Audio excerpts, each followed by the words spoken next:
Hey, John. Yeah, they're getting to do it right now, I think. They've been broadcasting that for about 15 minutes, so maybe another 10, 15 minutes, and then they'll lift it. You can see the chopsticks are now lifted up to the very top when they started the. Yep, Tony. When they started the announcements, they had the chopsticks were much lower.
We're running on solar here, so we got plenty of sunlight today.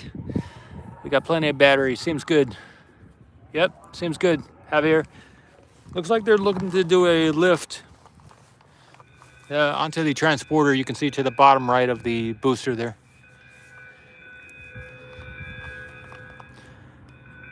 There is a drone in the air now above the booster to the top left. You might not be able to see it, but drone looking around, checking things out. It is a beautiful day. A couple of people showing up on some of the dunes around here. A couple other guys. I see about 7 other people out here on the dunes along checking this out.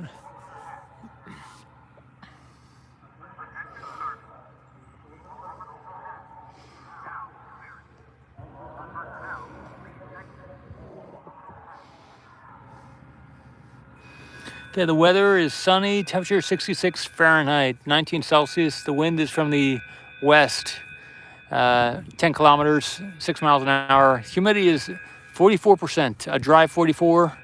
The wind is from the west. Usually we have the wind from the northeast or the southeast. So coming from the west, it's a little bit different.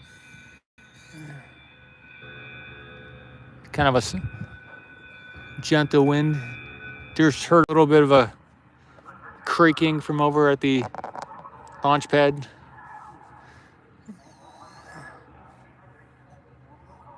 I'm gonna be doing some video with the Nikon camera too here. So I'm just timing it up for when I turn it on. Looks pretty good. Looks like they got it lined up.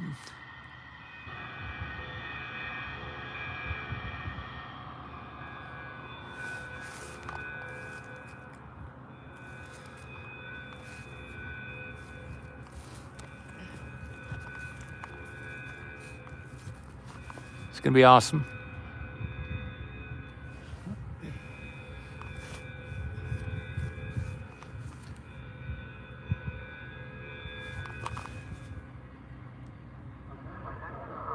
Today is December 30th, 2023.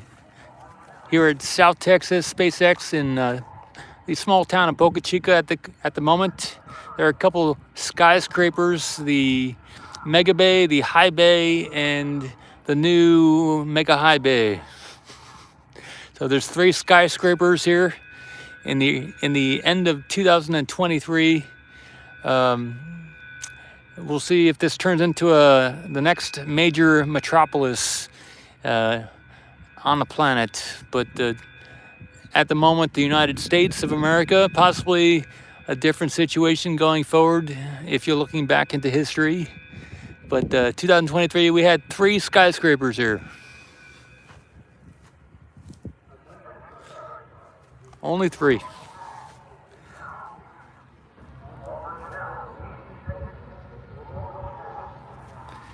Hey, Cliff. Yes, for a booster tent. Yeah.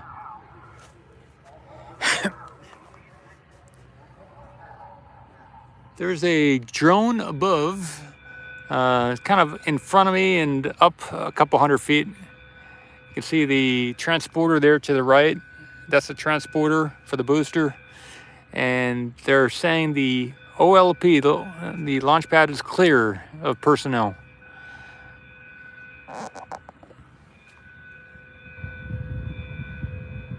If it gets too windy, let me know. I can go get the microphone from the truck. I left the mic in the truck on the way out here. So.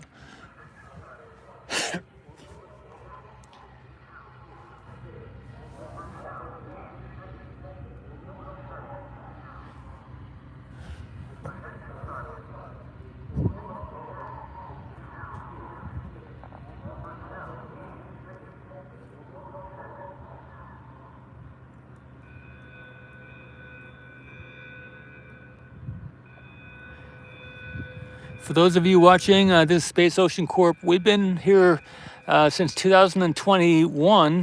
March 1st is when I got here, started taking video, and we're just over 1,800 or 1,600 videos. I'm not sure where we're at now on the YouTube channel, but we also have a mission to go to some of the moons around our sun here, Enceladus, and many other ocean moons. Take some video and show it to here on YouTube and on X and elsewhere to people all over the earth to inspire them with the videos of the water and whatever else might be in that water from across the solar system. We're also, we're looking to mine water in the solar system, also beyond the solar system.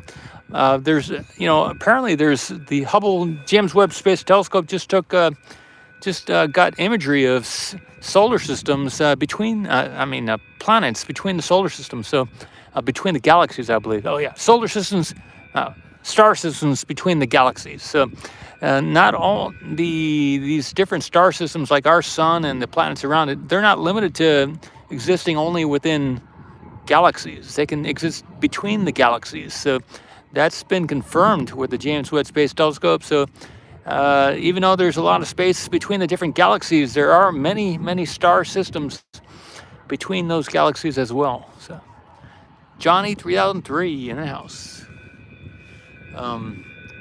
And so mining water in space to provide it as a resource, but also mining oil and other minerals on the Earth to fund that space mission. So we're not looking to go necessarily directly through NASA or any other government agency, but we do welcome partnership and collaboration partnership with government NGOs and official government entities, whether it be NASA, whether it be the CIA, or whatever other government agency. As long as you have a good humane for the people of the Earth type of mission, not directly for weapons and annihilation of people around the planet, but for the good of humanity and also humanity off of the Earth and the different beings throughout the universe and the solar system. If you have I think, Elon Musk just talked with Alex Jones on the X platform recently, and they came up with the term Team Humanity. If you are on the side of Team Humanity, then we welcome some type of collaboration, business partnership, investment, etc. So mining oil is the same as like mining water. You gotta drill into these moons, and you don't want all the water to escape. You don't want to affect the moon too much, but you want to be able to provide the ability for humanity to flourish off the Earth and be multi-planetary species.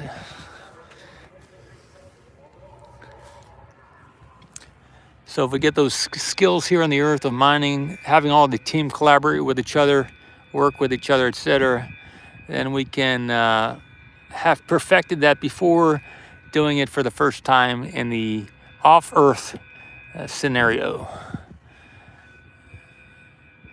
I haven't seen if I haven't seen any notification, Johnny, whether it went well or not. It looked, all the video photography, it looked great, absolutely great. From SpaceX, they posted a drone view of the static fire of the booster as well as the Starship.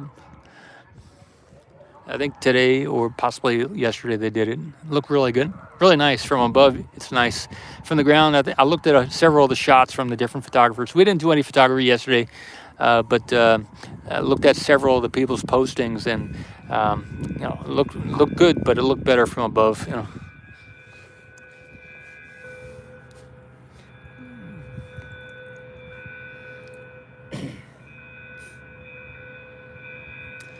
One shot I haven't gotten in a while is all the engines at the bottom of at the base of the booster. I haven't got that shot in a while. There's a new booster, a different derivation, I believe, of the Raptor engine as well. So it's going to be nice if everything comes together, the universe, etc., and we get those shots of the engines at the bottom. That'd be great.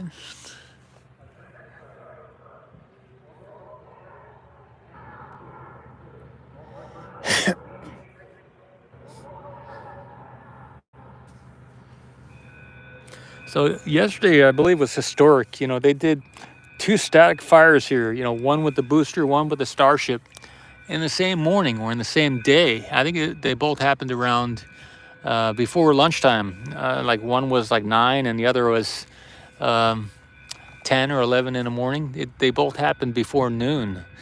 And they started that road closure yesterday, I believe, at 6 in the morning, I believe it was. So they had 6, 7, 8, or 8, 2 to 3 hours to do the prep work for the Starship. And they did that static fire yesterday, the 29th of December, 2023.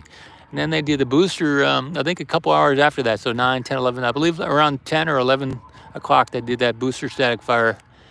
So another 2 hours after that. So 6, 7, 8, 9, 10, so about 2.5 hours between each one of those preparation.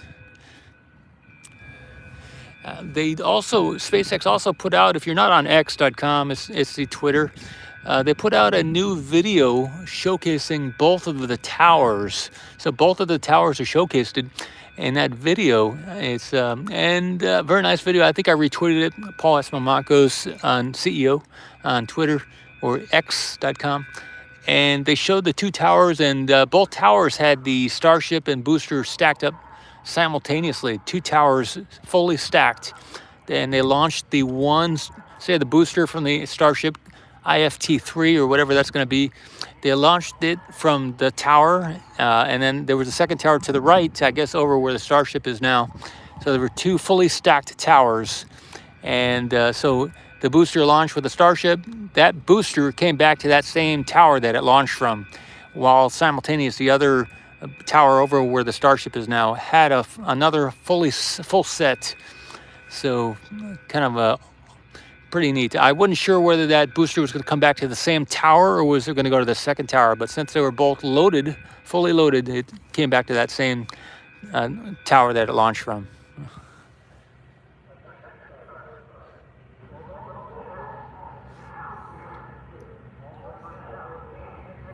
But they did put up a new video for launching it with the 2 towers here on site, and then offloading that fuel to a tanker up in orbit.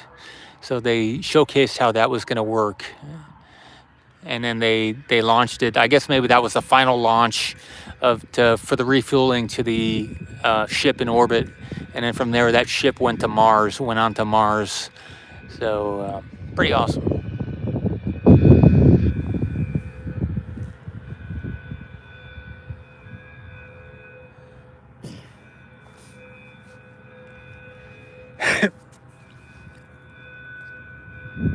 So the time is 12:41 p.m. Lunchtime usually goes till, I think, 12:45. I'm not really remembering correctly the timing for the lunch, but maybe they're just going to be coming off a lunch now or something. I just noticed the timing there.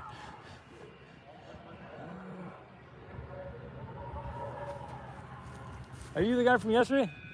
Oh, okay. Yeah. Uh, the launch pad is clear. The tower, everybody stay away from there. Personnel, stay clear. Okay. Just doing drills. Cool. I think they're gonna lift that off, the booster, and put it on that transporter to the right. Okay. Wow. Yeah. So we'll be able to see all the engines and everything when they lift it. Hell yeah.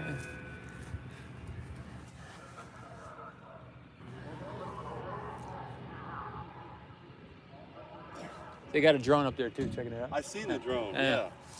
I was on the beach. I got in trouble with my drone. Cool. All right. I heard if you're over the water, you launch it and you land it over the water, you don't go this way, you're fine. Oh no, it's a.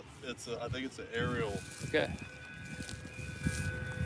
Nautical mile. 2? Okay. Even above the ocean? Yeah. Okay.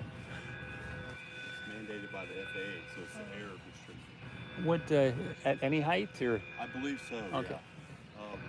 Yeah. The security guy said I could go by where the Rio Grande comes out. Yeah. It's out of the 2 mile section. He's like, you could send it up there, just don't bring it back. That's awesome. Okay. Yeah. Good. Cool. Good to know. Just 2 miles, isn't it? Huh? Just 2 miles. All right. Good. Good. You know, I had flight aware pulled up, and I should tell you, like, no I flight. got a drone license too. That haven't tried. Okay. Cool. I popped up, took some pictures, landed back down, and the fuzz was after me. Oh shit. All right. So I'm talking with a guy here. He said Flight Aware is the drone software if you're looking into doing some of that, and it's about a 1 or 2 day class test. You can get a drone test, and you can be a commercial drone pilot. You got to do some studying first. Or I think there's a ground school too. I did a while back, but there's like maybe a 3-day ground school or something, and you can take that drone test. Or if you're already a private pilot, you can just go take it without the ground school.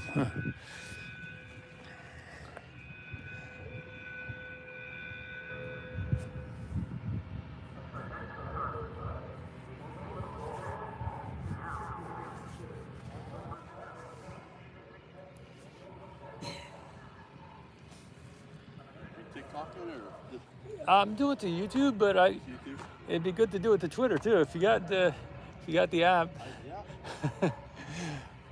might get more views too. Oh yeah, the crane did move. That's a good point. Yes, I saw that. I got some video of that this morning.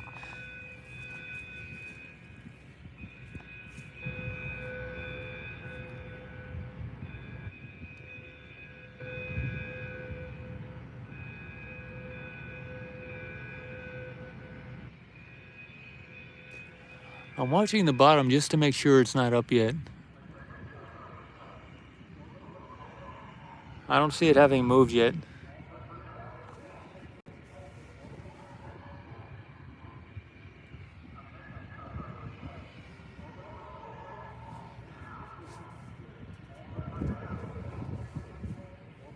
There are a bunch of rolling road closures between now and like the 2nd or the 3rd of January. Ken, hey Ken. Hey, yeah, they moved the crane about a half hour ago. I was up there and I saw them doing it.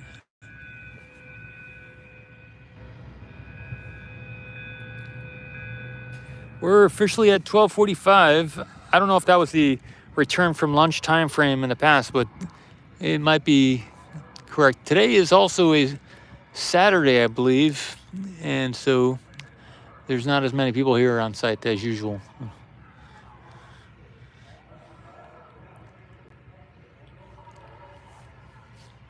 Starship Gazer is up to the right. You may not see him, but he is. I get the shot. Hopefully this doesn't mess me up moving the camera around, but he's over there to the bottom right. He's getting some shots. Check out his channel later.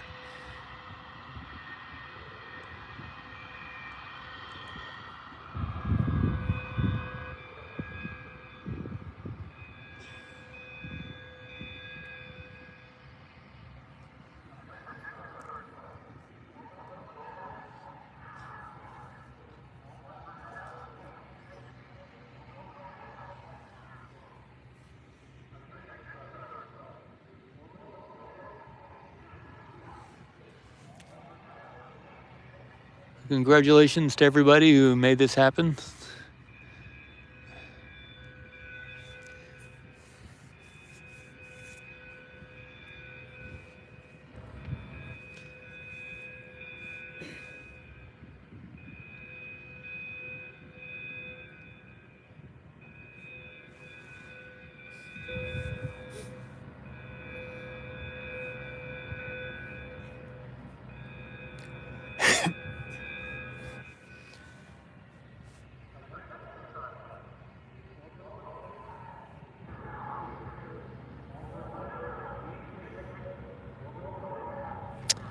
So Johnny mentions they have to get the orbit on IFT3, the next launch. Question, are they still going for Hawaii, or are they just going to go for orbit? Are they going to skip Hawaii, or is it still in the cards? Maybe orbital speed but suborbital and land in Hawaii? Is that still on the plan?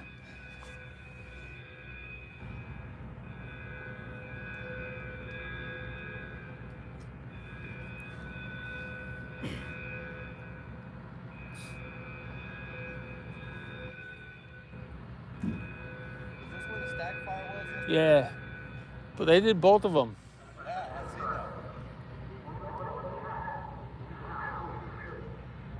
that. No mosquitoes today. Okay. Yeah, no mosquitoes today, everybody. I don't know if that static fire yesterday helped or not, but no mosquitoes.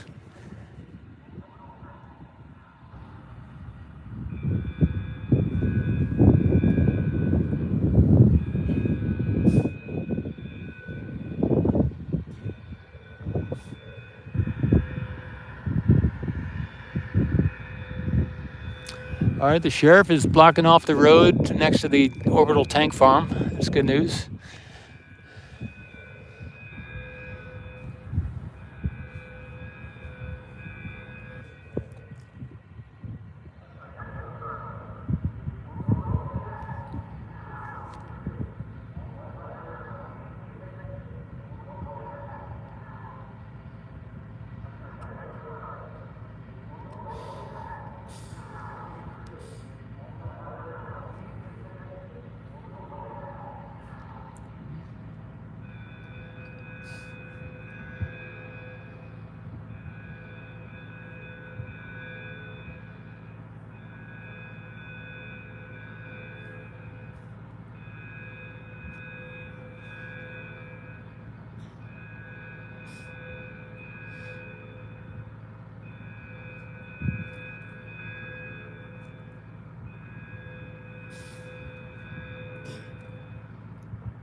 Are there any videos you guys or gals think it'd be nice to do here? We've been putting out some videos on different topics and subjects.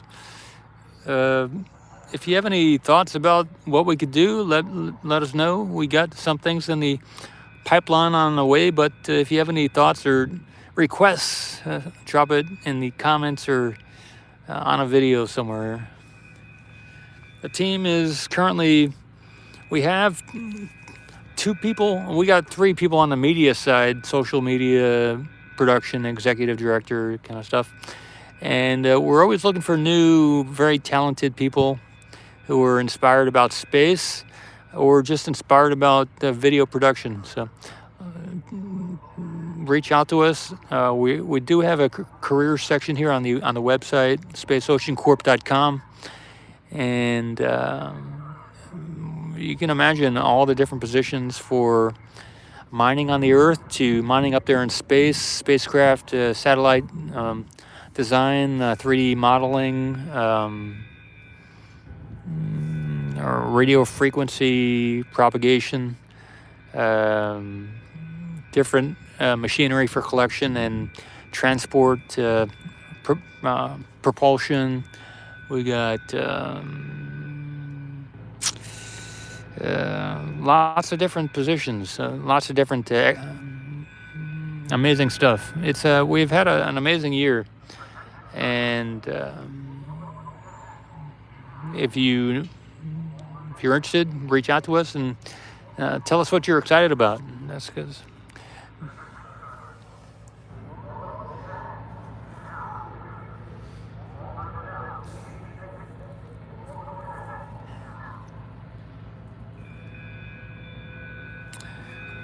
one of our main goals is just to inspire people, and we've got a bunch of stuff. We're working toward a bunch of stuff right now that's pretty awesome, and I think it's just going to keep getting better.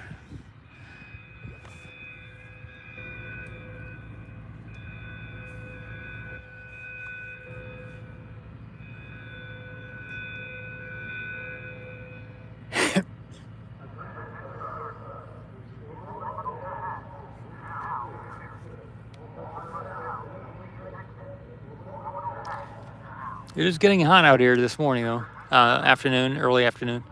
Yeah, good thing it's not summertime, or we'd be sweating. But yep, it's starting to get a little hot.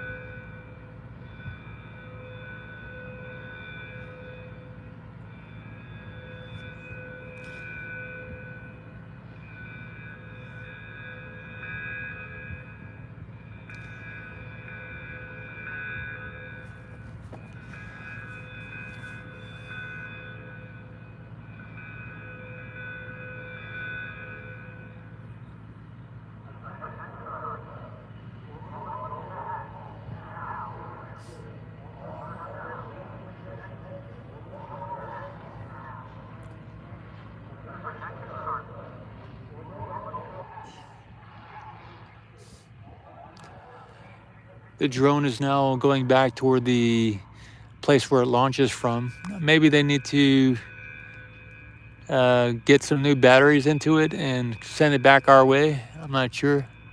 Looks like it's landing. Maybe they're gonna. I'm not sure what they're doing with the drone right now. We're just getting a different perspective, but they're on the north side of the booster right now, by the road.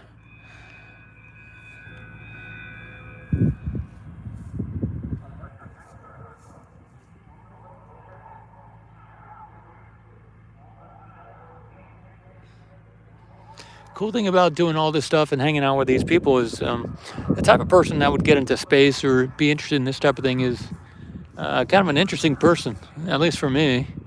And so if you immerse yourself in this type of environment in whatever capacity, it's going to be more interesting than maybe doing something else, which is maybe not as exciting.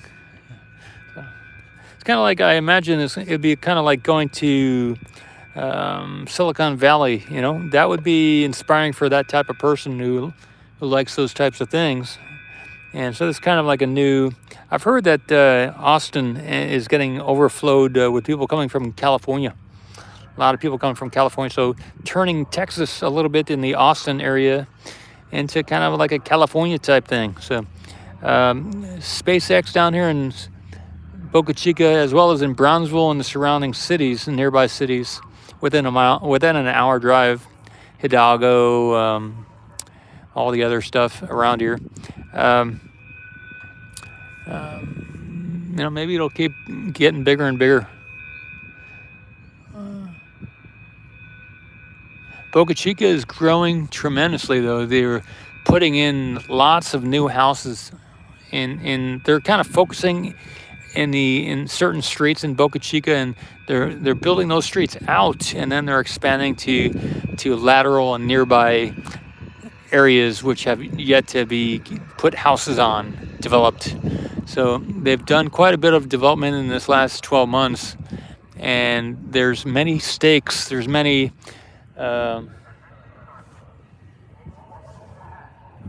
surveying stakes in the ground in the surrounding lots, LOTS, lots, land parcels in the Boca Chica area that it looks like they're going to be expanding into those areas.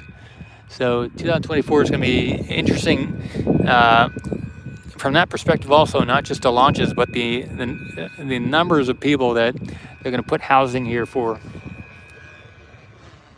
All right, the drone is back in our area.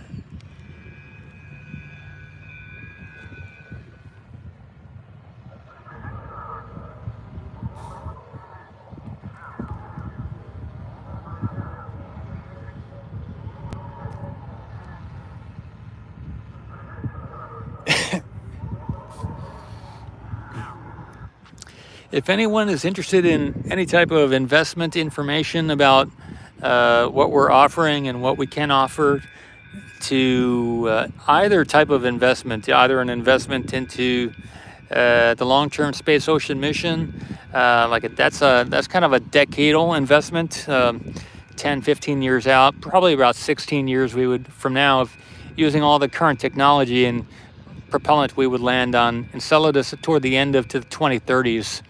But we have near-term technologies and investments within the next 2 to 4 to 6 years would kick out monthly income in the oil sector. Within 6 to 12 months of putting in the money, we would be able to have cash flow coming out of those types of near-term investments, and those range anywhere from $5-10 million all the way up to $100 million per property. And these, for instance, like a $100 million investment might have a market value of $500 million. So kind of a 1 to 5. It would probably be about 2.5 to 2.7x return over like 10 to 15 years. So you cash in, cash out, maybe within 2 to 5 years, and then the next 5 to 15 years would be pure profit. So that's where you get that 2-point-something x return after the return on investment. Pretty cool stuff. There's other stuff we have. We have two large term near-term investments like that, where it's like 100 million, and the valuation is $1 trillion per. So for $100 million, you could get $1 trillion. Market value for the investment is about 100 trillion estimated value. 1 trillion. What is it? 1 trillion estimated value for 100 million investment. So that's a kind of a, what is that? 100 million to 1 trillion is a 10x in value for the investment. That includes all the costs too. All those costs come out of the trillion valuation, but the pure gross comparison is 1 to 10. 100 million to 1 trillion. We have some other smaller stuff, which is more of a like a 10 million investment, and for that we have one of those that's like a 10 million. And it's like a 5 billion market value. 10 million for 5 billion in market value. So it's kind of it's a neat type of an opportunity. And they're not all oil. Some of them are in the mineral sector. So we have some that are similar kind of returns for like platinum group metals, PGMs. And so if you have an interest, or if you know someone who might, maybe pass on this video or pass on our contact info. We've had some amazing success already, and it looks like that's going to go forward. It looks really positive.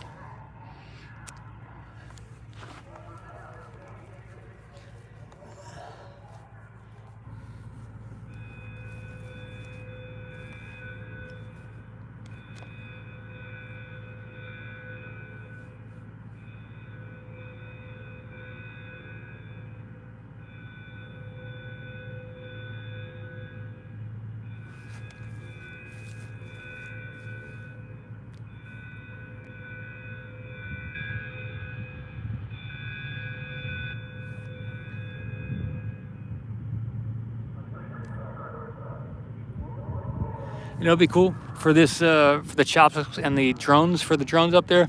Maybe they could put like a little drone platform up there on the chopsticks. I just saw Johnny mentioned the drones were up at the chopsticks. If they could put like a little drone, what is it called, launch pad or platform up there, where the drone could sit down and recharge itself up there on the chopsticks. It could just that could be its home base, and then it could, or somewhere on there, maybe on the quick disconnect as it flies to you can see the quick disconnect on the left up there. If they could put a little drone platform up there, just like you recharge your cell phone, if the drone were able to land, just by being in proximity, they could recharge the battery on the drone. That'd be a neat feature. They could also do it by laser. There's a technology where they recharge these airplanes and drones in the sky just by beaming some energy at it, and they can recharge it that way too. So Maybe if they really get serious here, they could bring in that new feature for the drone. So it's a 24/7 drone around the tower. You don't think it would survive?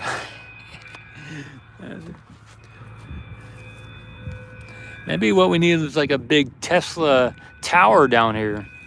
The Nikola Tesla tower for the remote recharging of everything. Except they would have to maybe turn it off during the launches because they wouldn't want to activate the, by accident, ignite the propellant in the different tanks around here.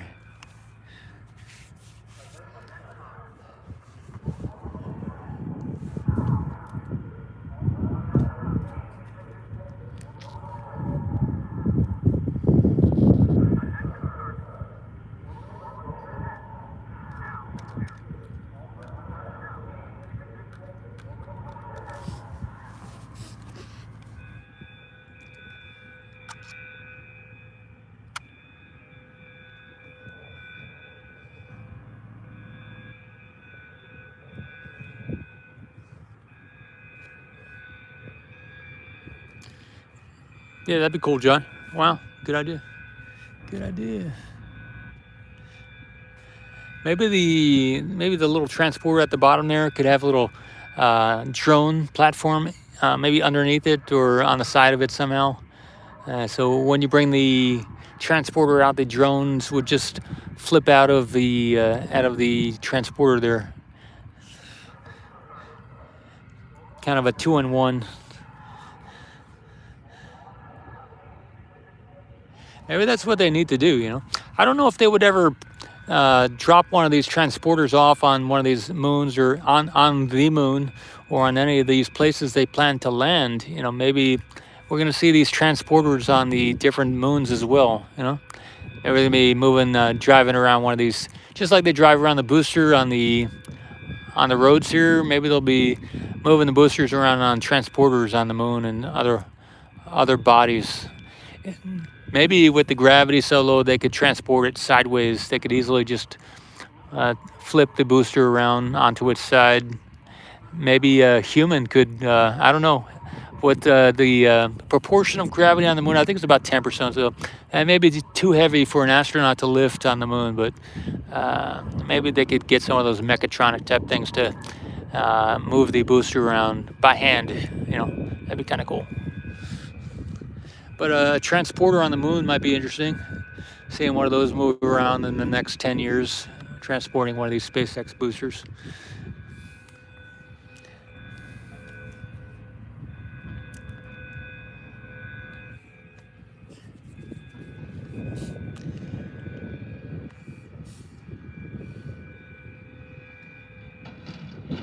Maybe someone needs to send a, what's it called? Multi-purpose, that transporter at the bottom. I'm trying to remember the name of it. Maybe they have to send some of those to the moon for testing, you know, with the different adapted for the moon dust and everything else, but in preparation for one of these transporters to be on top of it. SPMT, that's right, good. A moon version of the SPMT.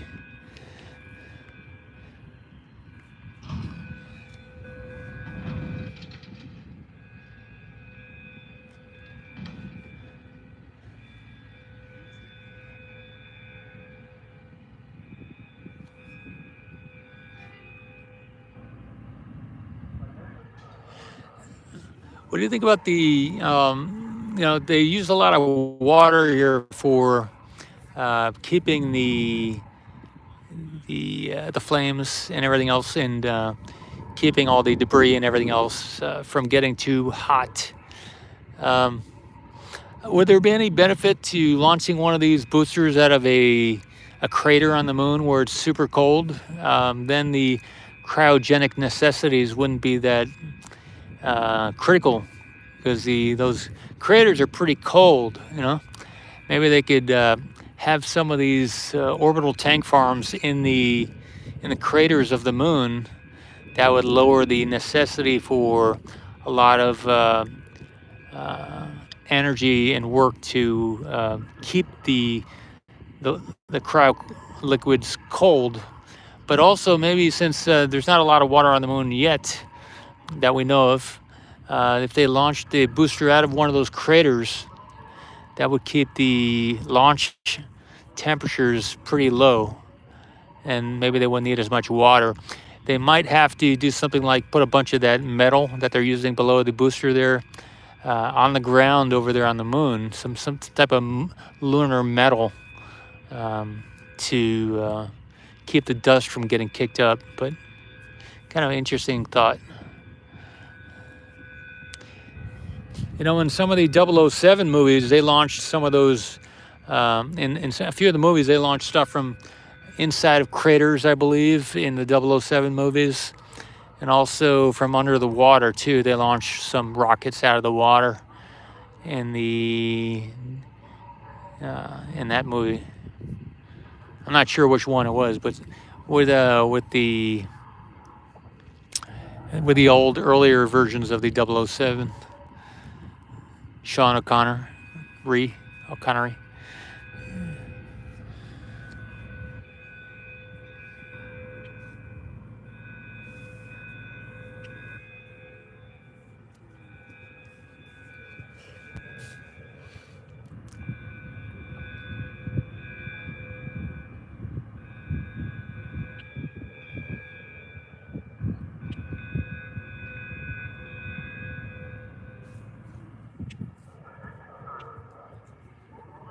Okay, it's now 1:09. We've been doing this for 43 minutes.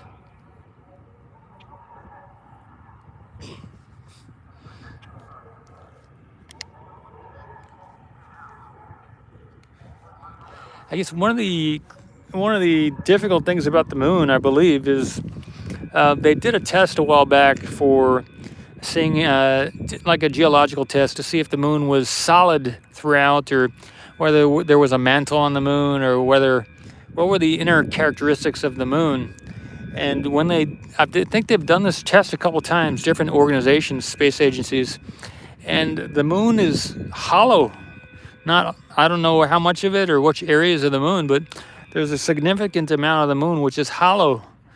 So if we're looking at gravity and being able to land on the moon, it makes it difficult when you're trying to figure out what the gravity is in the different areas of the moon, and you want to land on the moon precisely. Blue Origin recently just landed one of their booster, and they had a pretty nice picture-perfect landing. But I don't know how difficult it is to land on the moon, but landing is one of the critical challenges for success in these space missions.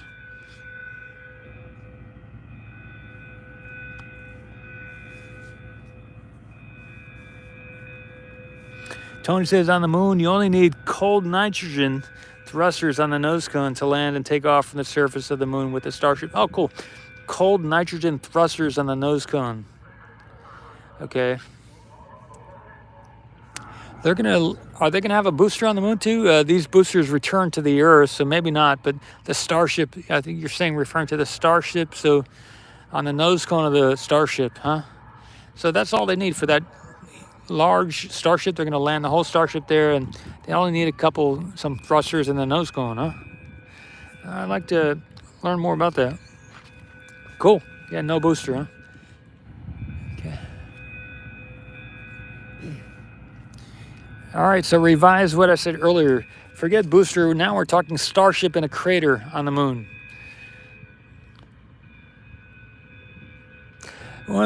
I guess one of the reasons you wouldn't want to do that is in some of those areas on the moon, it gets so cold that metal might become brittle.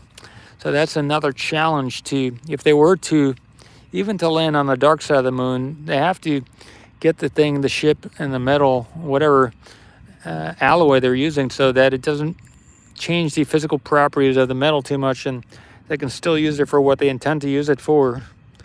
I think metal gets brittle in very cold temperatures.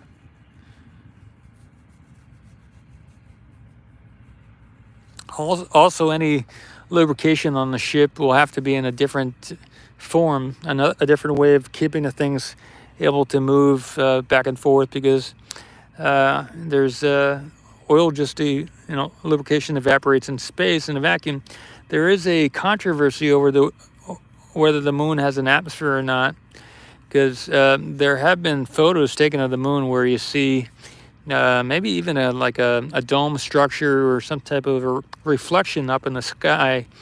When some of the astronauts and other people are taking pictures of the areas on the moon. So it's a controversy whether there is an atmosphere on the moon, whether it is hollow or not, as well as in some of the other areas in the solar system. There's a lot of controversy over several of the just basic factors you would need to explore. So it's a good thing we're doing this in the public sector and the commercial sector, because then we can get to we can hear the real story about what's actually the condition and the situation.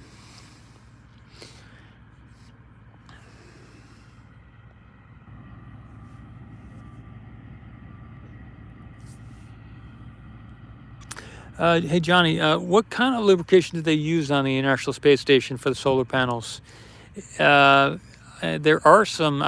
We put a video up recently with the air bearings, where you can use air instead of a lubrication. You can use air to allow things to move or not to move by kind of like a hydraulics, but without the hydraulic aspect, just using air.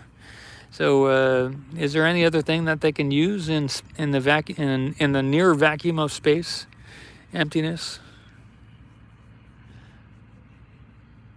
Yeah, okay, they had some problems, huh? That's cool.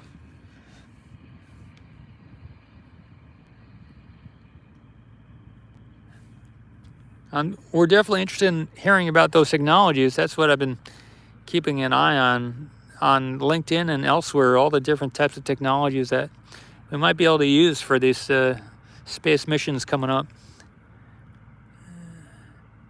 Thanks, Ken.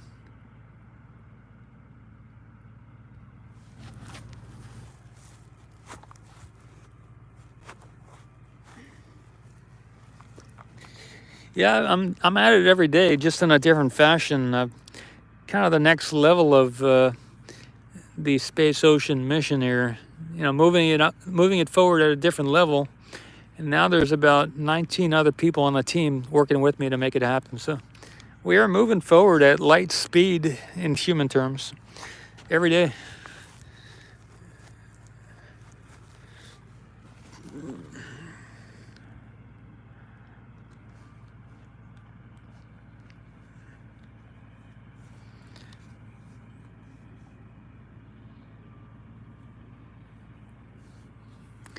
I'm waiting for that time when we see the Optimus robot come, the space-ready version of the Optimus robot.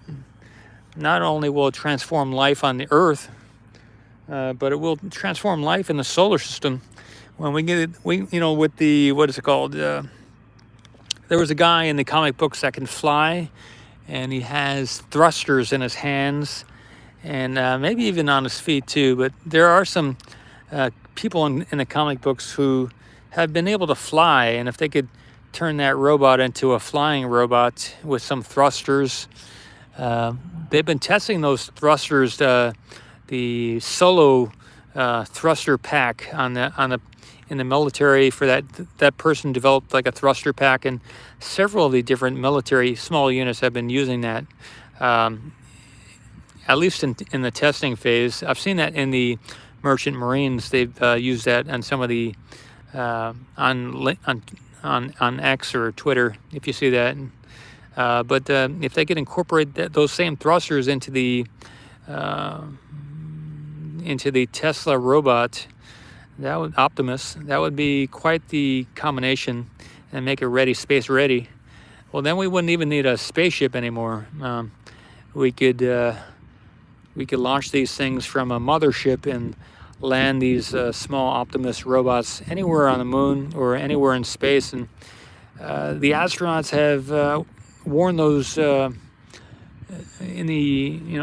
sometimes we see these astronauts without a cable, without a tether, just floating around somewhere around the space station there, outside of it. And since they're in that chair with the thrusters on it, they can move around independent of the ship or the station.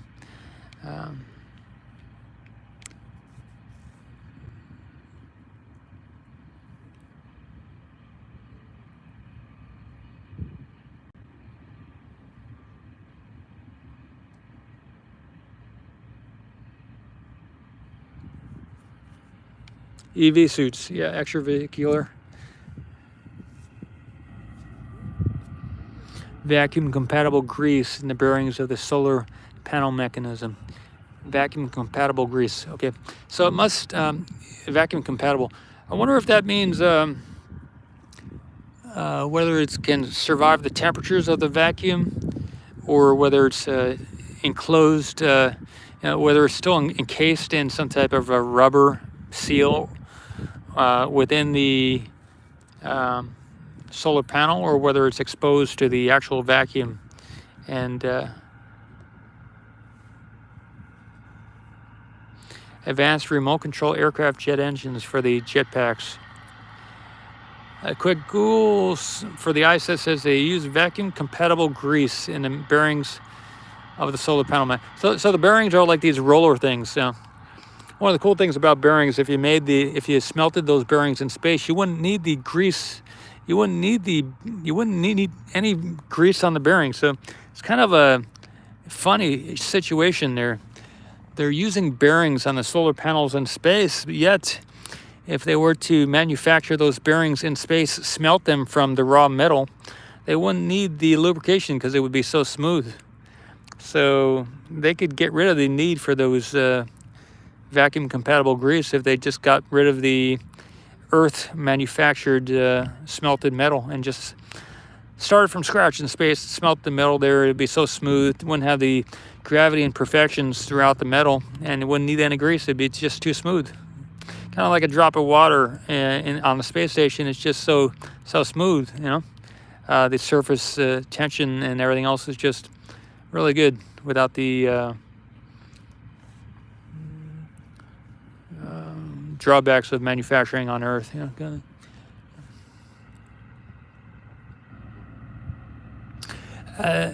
Tony says the advanced remote control aircraft jet engines for.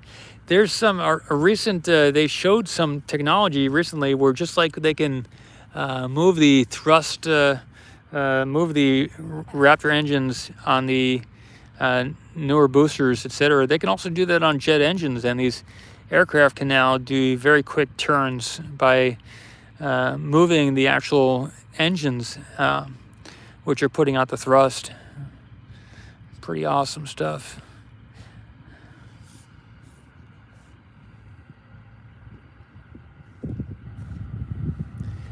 Okay, John says it is sealed and not exposed. Good. Okay, good info, John. Thank you.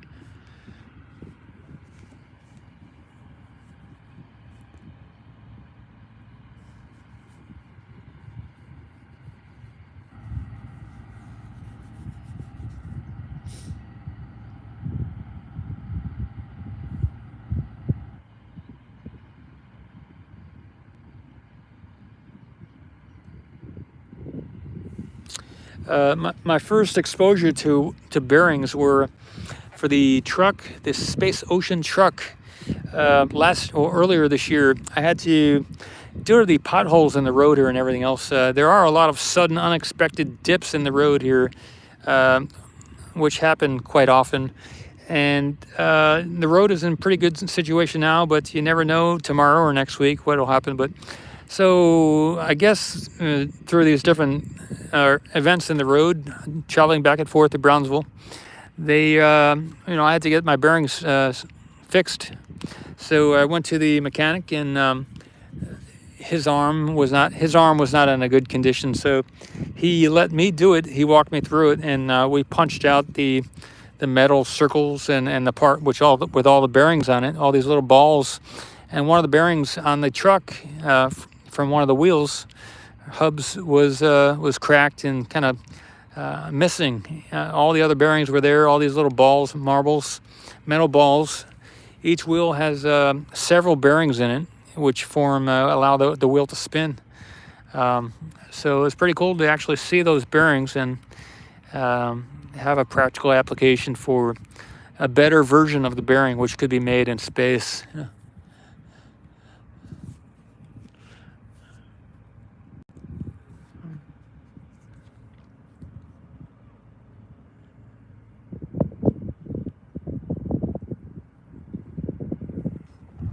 again, from the 70s, the late 70s and the 80s, early 80s, one of the issues with the private commercialization of space was the fear and the worry that it would put a lot of Earth-based industries out of business, because the products which can be manufactured in space would do away with the need for a lot of the commonly used products currently being sold on the market. So the conventional long-time industries, which have everything from material science to bearings, like we were just talking about, metals, even to the pharmaceutical industry and also to the health industry, would get radically altered due to the technologies and techniques and products which could easily be made in space due to the lack of the effects of gravity during the manufacturing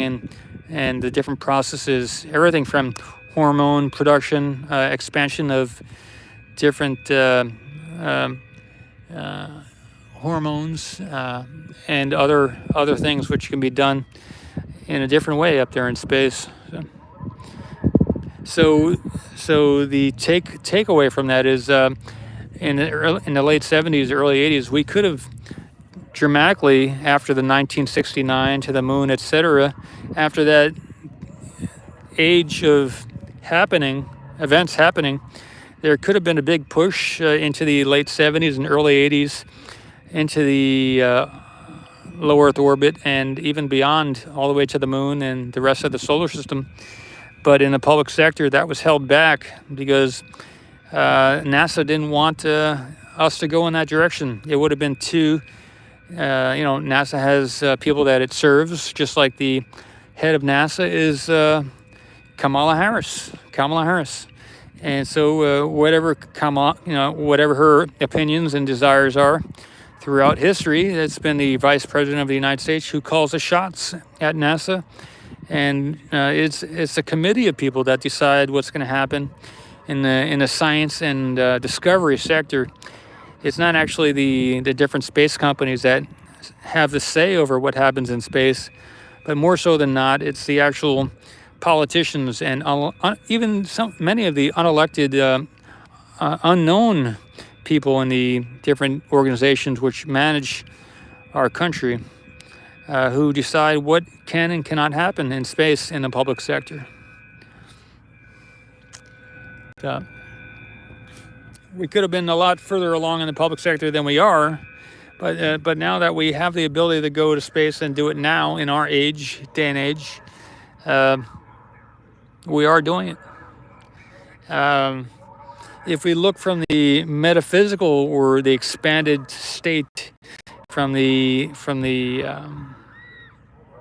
macro view of the universe, or the macro view of life here on Earth, or the macro view of humanity on Earth, or civilization, we could see that if there is just one consciousness, then even though there have been several people over the different decades, people in the 60s, they wanted to keep going into space. People in the 70s, they thought, hey, let's go to space. We're in the space age. It's happening now. Let's go do it. From the macro view, even though the people, the personalities inhabiting those bodies from that age, from those years, were not able to do it in their bodies then. If they're still alive, that's great. But those same people, the same consciousness which was activating and inspiring the bodies in the 70s and the 80s and even earlier, are still, that consciousness is still here. So even though the bodies have changed, the stories have changed, the personal stories have changed, that same one consciousness is still here in these new bodies, moving around and getting to do what it wanted to do in the other bodies, but was not able to, due to kind of a misalignment. You can have a laser, and the laser could be laser focused on a destination. And if there's too much of a diffraction, too much of a spreading of the signal of the light of the beam, then it's not going to be able to do what the laser was trying to focus on and do. So consciousness is kind of like a laser. Each one of these bodies is like a crystal. So as the consciousness transmits through the body, it has a certain it has a certain kind of a purpose or a want or whatever story, whatever personal story that the crystal has. If we make a crystal in space, it'll be without the gravity fractures that we find here on the Earth. So if you have a supercomputer-sized crystal here on the Earth, and it's capable of transmitting or having a light shine through it, and if a large crystal here on the Earth is able to do a certain amount of process, a certain amount of computing, computational power. If you have a supercomputer, or if you have a nice telescope and you want a certain quality of lens on it made out of this crystal, you'll be able to make a much better, more powerful telescope or crystal if you make it up there in space. Because you don't have all the personality of the Earth, all the different magnetic and gravitational fields passing through it with all these different densities of elements and different atomic sizes interfering with the cooling down of the crystal while it's being made in space. So, if you make a crystal in space, it has a different quality, and it's able to channel that, connect, align that consciousness in a different way than if you have the consciousness made here on the Earth, appearing, acting through the new body that it inhabits. So each body is like a crystal, and if you align your body, just like when we look at the ecliptic plane and we look at the different planets organized around it, either horizontally or above the ecliptic plane. So you can align the light in your body, and you can align your attention. You can align the lines of force, just like in the Earth. There are different gravity flows of the diamagnetics in the Earth, which form the aura, AURA, of the Earth, and the different magnetic flows. So with the human body, would you organize your thoughts and organize your will and your intention in certain ways, you'll be able to interact similarly, because the human energy field interacts with the Earth, as well as depending on how much you activate the energy through your body, you'll be able to interact not only with the Earth and the people around you, but with the magnetic and gravitational fields, because they are around the body. The heart has a certain magnetic field. The whole body combined, all the different organs and cells have a certain combined magnetic and gravitational field. Simultaneously, you can interact with the ecliptic plane and the more vertical, above the horizontal spreading out of the matter within the solar system and the galaxy that you get, the more vertically inclined above the ecliptic plane you can get yourself energetically and with your awareness, the more different kinds of interactions you can have with all that is around your physical body. So the alignment allows different capability. So, but there's just the one consciousness in the different bodies. Just the one consciousness doesn't get divided up. It's only the one, kind of the one essence, or the one being. So there's a human being, is the consciousness. You could call the consciousness the being. The being of the universe is consciousness. So that's where you have the consciousness. You have the rocket being. You have the Elon being. You have consciousness as being as Elon. The rocket is being as the rocket. The booster is being as the booster. So the booster being, the human being, the Earth being, the solar system being, the sun being, the Earth being, the Enceladus being, the Saturn being. Saturn is a living being, but the only thing which makes Saturn alive is that it has consciousness. So the being of Saturn is consciousness. So Saturn is the personality, is the manifestation, is a certain assemblage of preferences, but the being of Saturn is consciousness. So the being of you, the being of John, Johnny, Paul, the being of Heather, of Jill, the being of Jill, or the being of whatever you're looking at, that being over there, that consciousness has a certain adjective before it. The adjective of that being is the personality, is the embodiment but the being, there's only one being in the universe, and that's the universe. The universe is consciousness. So consciousness can have an adjective, but it is just the one consciousness in all the body. So whilst in the 1960s and 70s and early 80s, we, the different humans or the different adjectives did not get to, but maybe they still are today, did not get to carry out their venture into space at that time, during that time frame, with all the different adjectives at that time. That consciousness, that being, is doing it now. You are doing it now. And in this new political group of people carrying out, group of personalities now on the earth with a different alignment of the consciousness within the bodies and the different stories, allowing us to see it here in the public sector.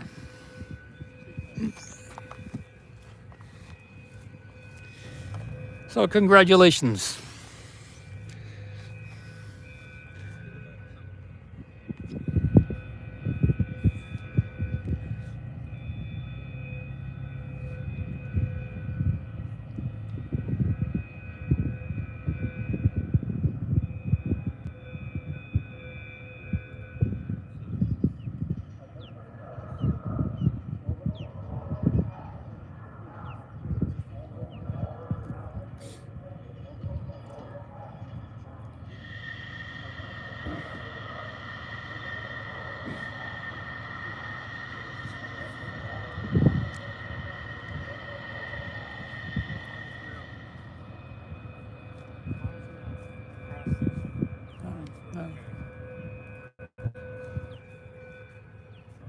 You guys been here before?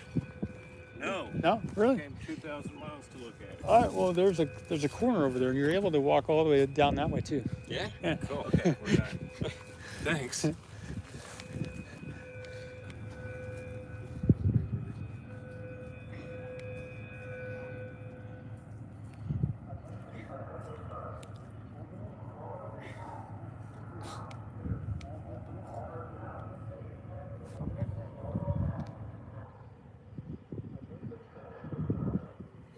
Is there someone on the pad? Let me take a look. See. Oh yeah, there is. There's some people up there on the booster, at the base of the booster, probably checking out one of the some of the lockdown points. Maybe they got an issue there. Maybe that's why it's maybe that's why there's the delay or the long time frame.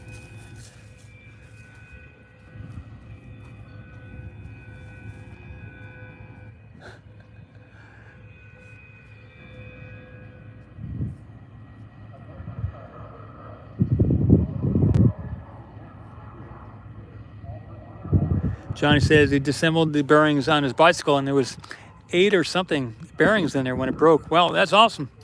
Yeah, it's a great experience for anyone to actually see the bearings in the wheels of whatever they're driving. Or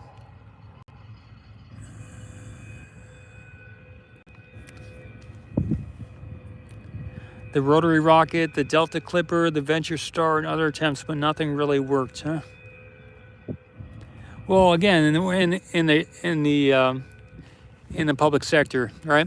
There's you know, you see this. The money goes into the defense project, and they work on it so long, and then they just, for some reason or another, after having spent billions of dollars on whatever craft it is, they decide to stop the funding. So I mean, yeah, maybe in a public view of that project, the funding stopped, but most likely if someone spends billions of dollars, hundreds of billions of dollars on a certain type of new craft vehicle, it's not going to just end. It's not going to just stop. Possibly it is the technology is sold to or handed over to a public sector company, and it gets further developed, or maybe it goes into the super black unacknowledged sector, and that project, which had the large amounts of money spent on it, was what is it called? Parlayed. Had been parlayed like a pirate. I parlay this this land or this property. This ship is now ours. We parlay whatever was spent by the public sector in the defense project, and they cut off the funding. It's not worth investigating anymore. It is still secret, and now it has disappeared. Only to possibly sometime later come out in a public sector technology such as the likes of Facebook, which apparently was a defense project, and soon after it was canceled in the defense sector, we found the company Facebook magically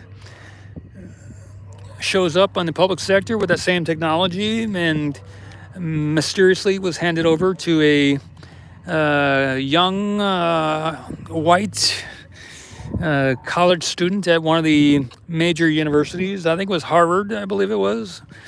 Zuckerberg at Harvard magically came up with this DARPA technology, which was developed in the defense sector and mysteriously was canceled around the time of the founding of Facebook. We see the same situation when it comes to the James Webb Space Telescope, which was initially used in the defense sector to build very large things in the military sector. And then after a few decades, I believe it was, or something like that, at least a decade of being delayed, they come out with a watered down public sector version, which we now call the James Webb Space Telescope.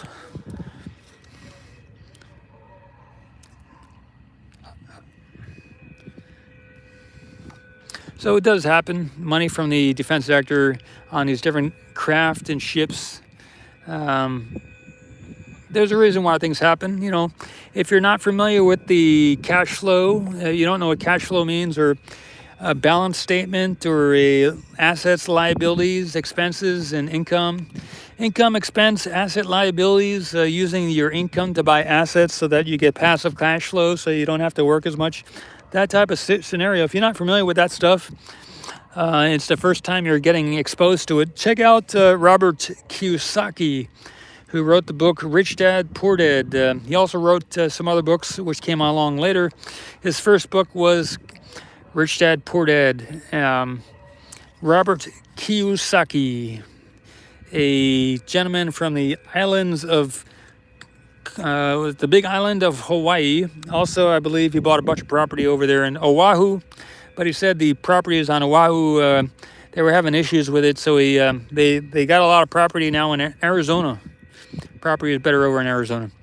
But he wrote some other books called Cash Flow Quadrant, and I read those books in 2005. I came across Robert Kiyosaki.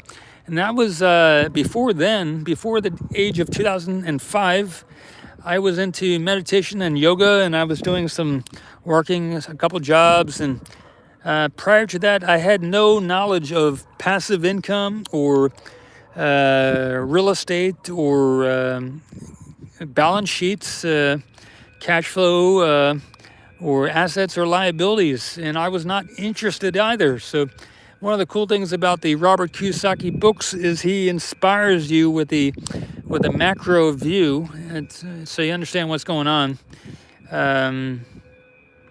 He also refers, if you find him on YouTube, Robert Kiyosaki, he recently did an interview with Rollo Tomasi, R-O-L-L-O, Rollo Tomasi, and since his wife Kim had divorced him due to hypergamy, he came across Rollo Tomasi.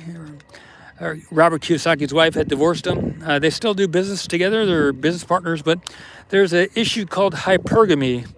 And if you don't know about it, that is also another area where to the moon. You definitely need to learn about hypergamy. And one of the detrimental things about the school system is they don't teach you about finance necessarily in elementary or high school, and they don't teach you about hypergamy in high school or elementary school.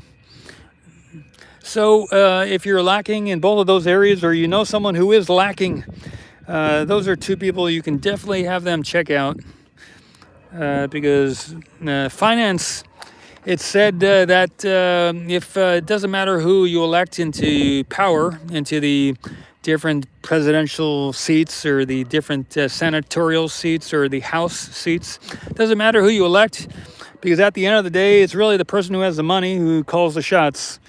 So if you're not yet in the finance sector and you would like to get inspired, definitely check out Robert.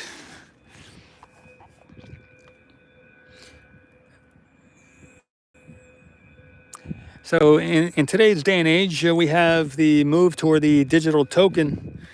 And I share these things because the more empowered people that I come across have in my crowd, the bigger and better things we can do.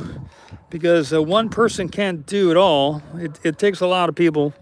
And not only with the people with the talent and the skill, but the people to show up. People have to be able to show up, and if they can't pay their bills, then even if they have the talent, they may have other obligations. If their liabilities are too big, or for whatever reason, hypergamy has thrown them for a spin, they may not only financially, if they're financially well, but if the emotion is in a chaotic situation. That's where that knowledge of hypergamy and the better bachelor, knowledge of the better bachelor and the hypergamistic nature of half of the population is very beneficial. Not only in this lifetime, you can imagine that if the one consciousness is in all the bodies throughout the universe, and the one half of the population of the earth, you could say, is male, and half we could say is female. And if one of the bodies, one of the male body possibly, has more of a magnetic nature, and possibly the overall general female body has more of a gravitational nature, then if it's important to know the hypergamistic nature of the gravitational forces. If you look at it from a physics standpoint, we could say the toroid, if the flow, the diamagnetic flow out of the toroid is going upward through the center of half of that donut, out of the donut. If you can imagine a donut of energy, not a donut of, not a crystallized donut. Don't think of a crystallized donut, but think of a glowing metallic donut in the vacuum of space. And it is energized, possibly energized somehow magically, and it has a flow of the energy. Imagine the energy is going upward. We could say possibly that the flow of the energy going upward away from the hole, away from the center of the donut, but going upward is the magnetic force.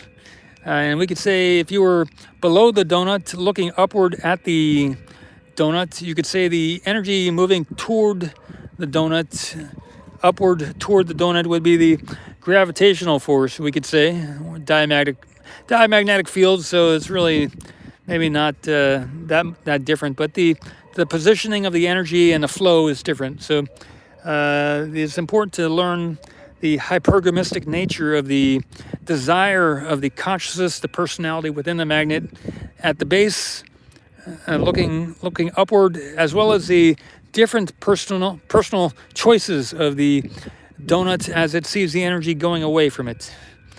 And so Rollo Tomasi would be the person, the manosphere, the better bachelor, or some sources of knowledge for that information.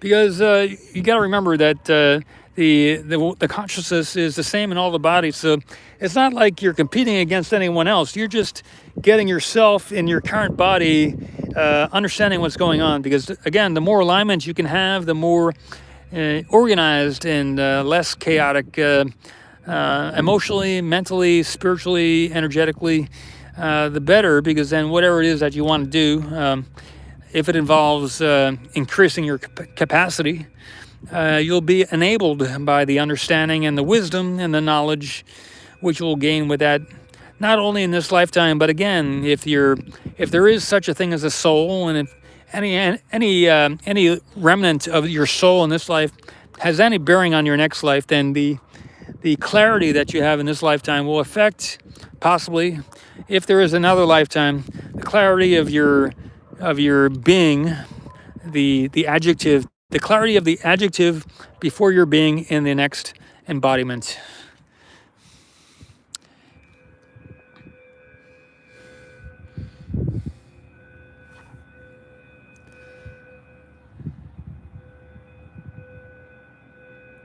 And from my perspective, in my opinion, since I have experienced the consciousness in its most subtle aspect, you could say, since I know certain things, and I claim that there is infinite amounts of reincarnations that you will have, not only for the next billion years, not only for the next 20 trillion years, but for the next eons and eons, infinite eons of time and space and embodiment.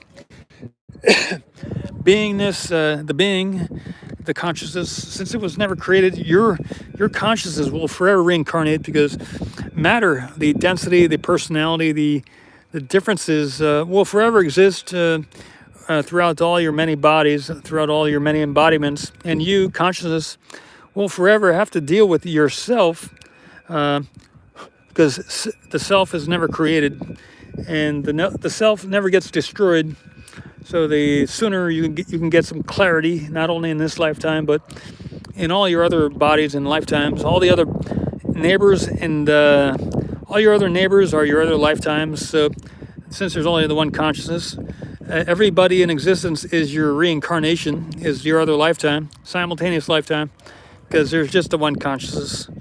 And so as you beneficially interact with the universe and the galaxy and the solar system, at whatever location and energetic capacity you can, you will have an impact on all your other personalities, because, if you go past a dog in the street, or as you pass the dog, your body language will have the animal relate to you, interact with you. If you like pets, if you like dogs, the dog will respond to you in a certain way. So the consciousness is the same, but the personality is what the animal responds to. So in the same way, if you like cats, if you see a cat and you walk up to a neighbor's fence and the cat walks toward you because you have a certain body language, that's a certain knowledge, that's a certain personality.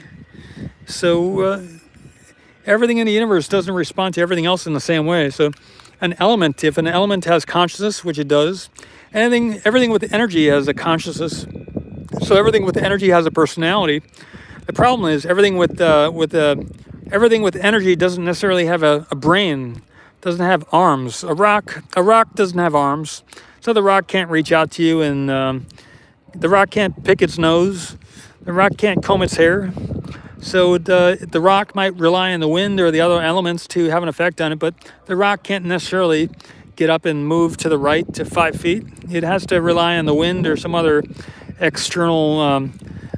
It doesn't have that capacity, doesn't have that knowledge, doesn't have that mental prowess to get up and move to the right. So a rock, even though it has the same consciousness, just the one consciousness, not a copy of the consciousness, but the same exact, the same reach of the same consciousness in a different body, which we call the rock, it doesn't have the same development of personality.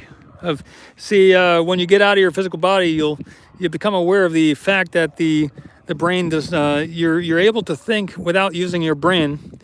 And people who have near-death experiences, they report that they were dead for 8 minutes, 9 minutes, and when the doctor was looking at the body on the surgery table with all the maybe the anesthesiologist was monitoring the brain function and the heartbeat and everything else. So there's no heartbeat, no brain activity.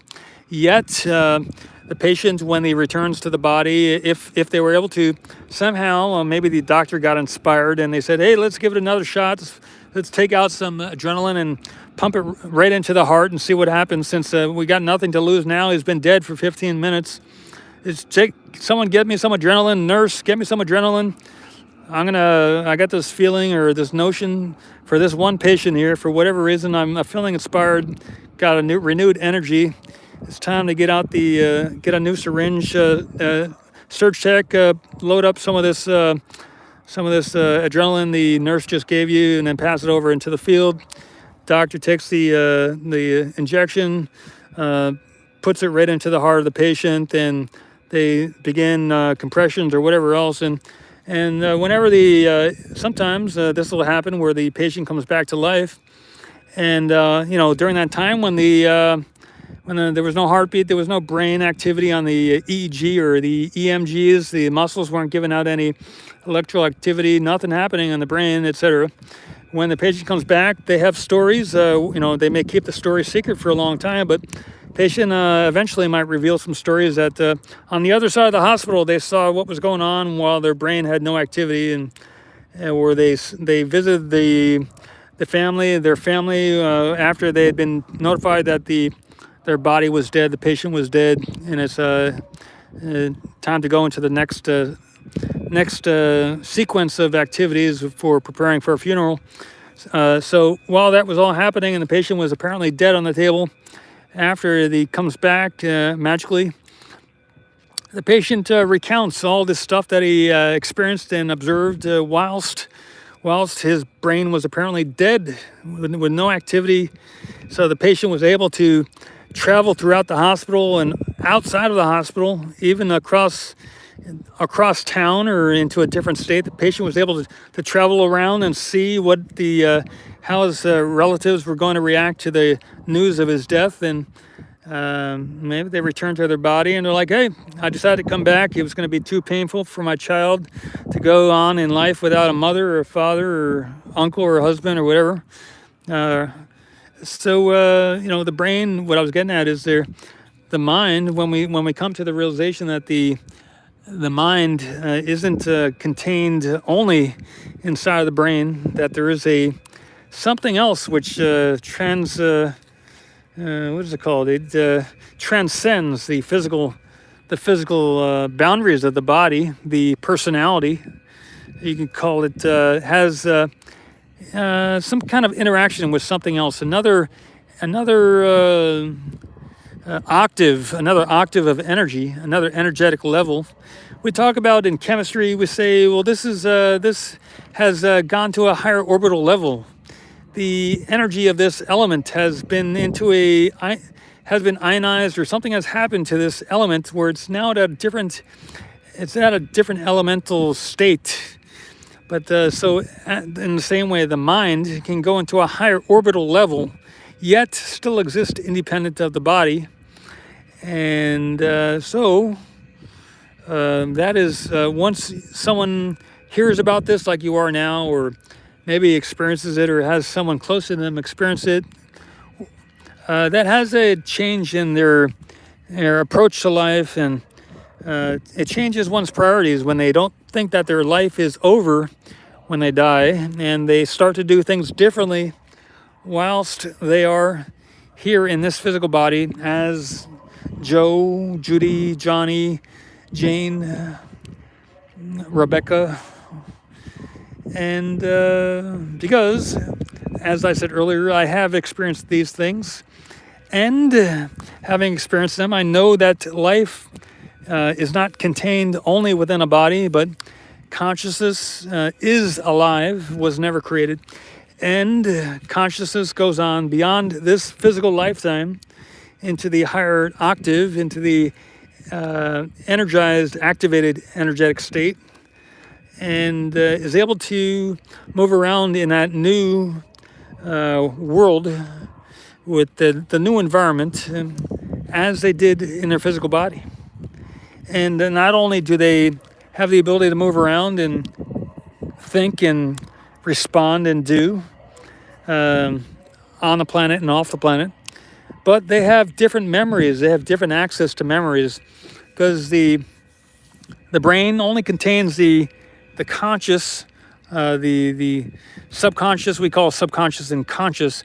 Conscious is different from consciousness, but conscious, we like to talk about the subconscious here. So if there's just the one consciousness, just the one being throughout the galaxy and the universe, then the subconscious is really just your thoughts that you haven't acknowledged in the physical world in this current embodiment. But once you get free of the limitations of the container that you're in this physical body, you are able to remember and access some of the other thoughts and levels of consciousness which you've had in all your other bodies.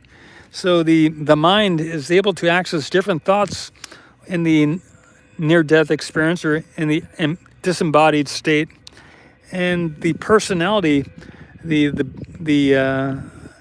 being which you are has an adjective, has a name, has an identity.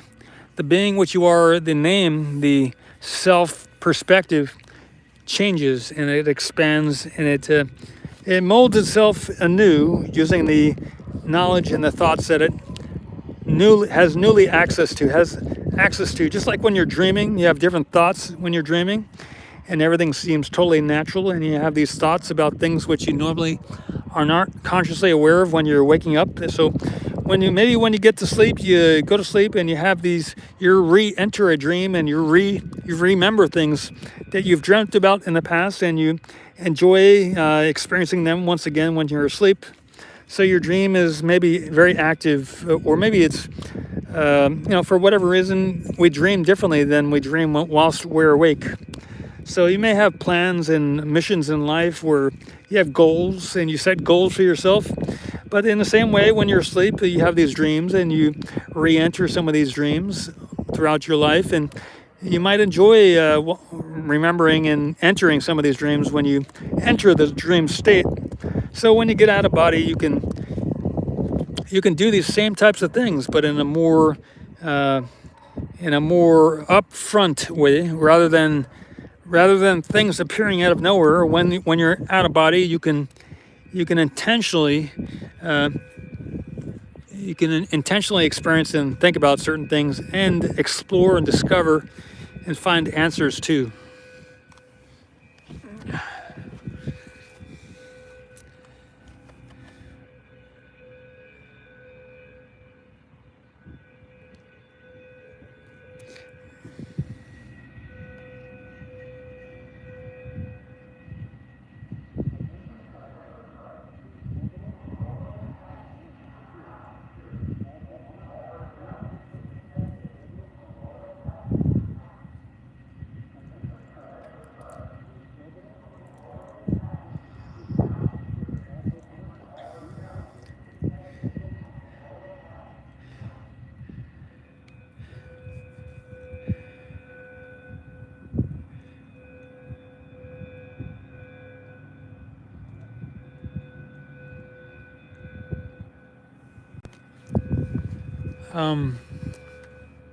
There's a guy named Robert Monroe. He wrote 3 books over the last. He wrote 3 books. You can check them out on Amazon.com or wherever you shop, Barnes and Nobles or whatever. Robert Monroe wrote 3 books on out-of-body experiences, and he was one of my earlier inspirations for continuing to approach the information in that area I was just talking about. Hey, Paul Shields, Johnny, yes, entities are interesting. Hey, Aaron, nice to see you. I don't know about Artemis 3, Artemis 2.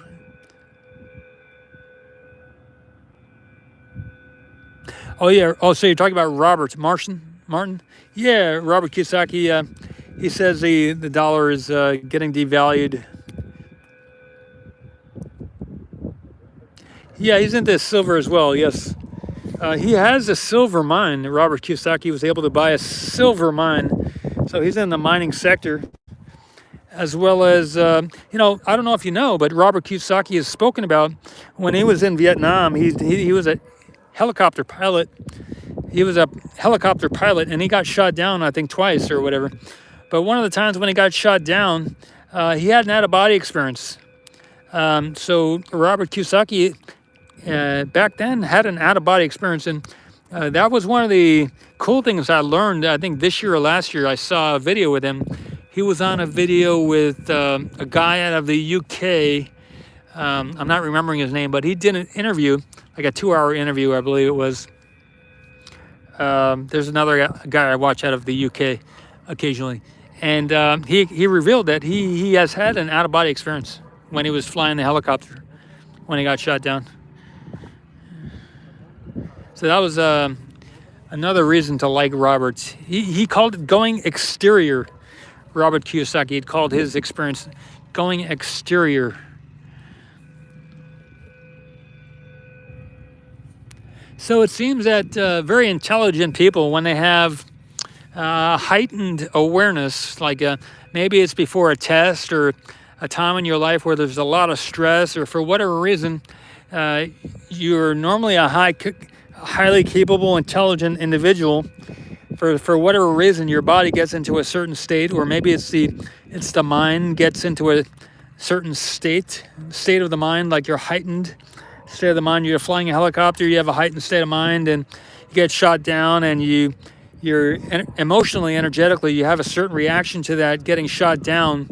Like you don't want to experience the pain of dying, of the helicopter crashing. So what happens? The personality, the emotion, the emotional body, the astral body does a shift, and it shifts out of body, out of this dimension, away from the crash, the event happening, so that it can be safe. People want to be safe, so they shift out of their physical body into the heightened state, and they're independent of the physical body inside of the chopper, and he's exterior, out of body. It's just like if we imagine someone about to crash into there are different accidents that people have, and just during it or after it or while it's happening, they shift out of their body, and they don't experience any pain because they're out of their physical body. The event heightened their observation capability, and it shifted their attention from moving their arms and their legs exterior, out of time, into the a freer state, out of the physical body, and they're able to observe the event from outside. And that may be due to the ability of someone to focus.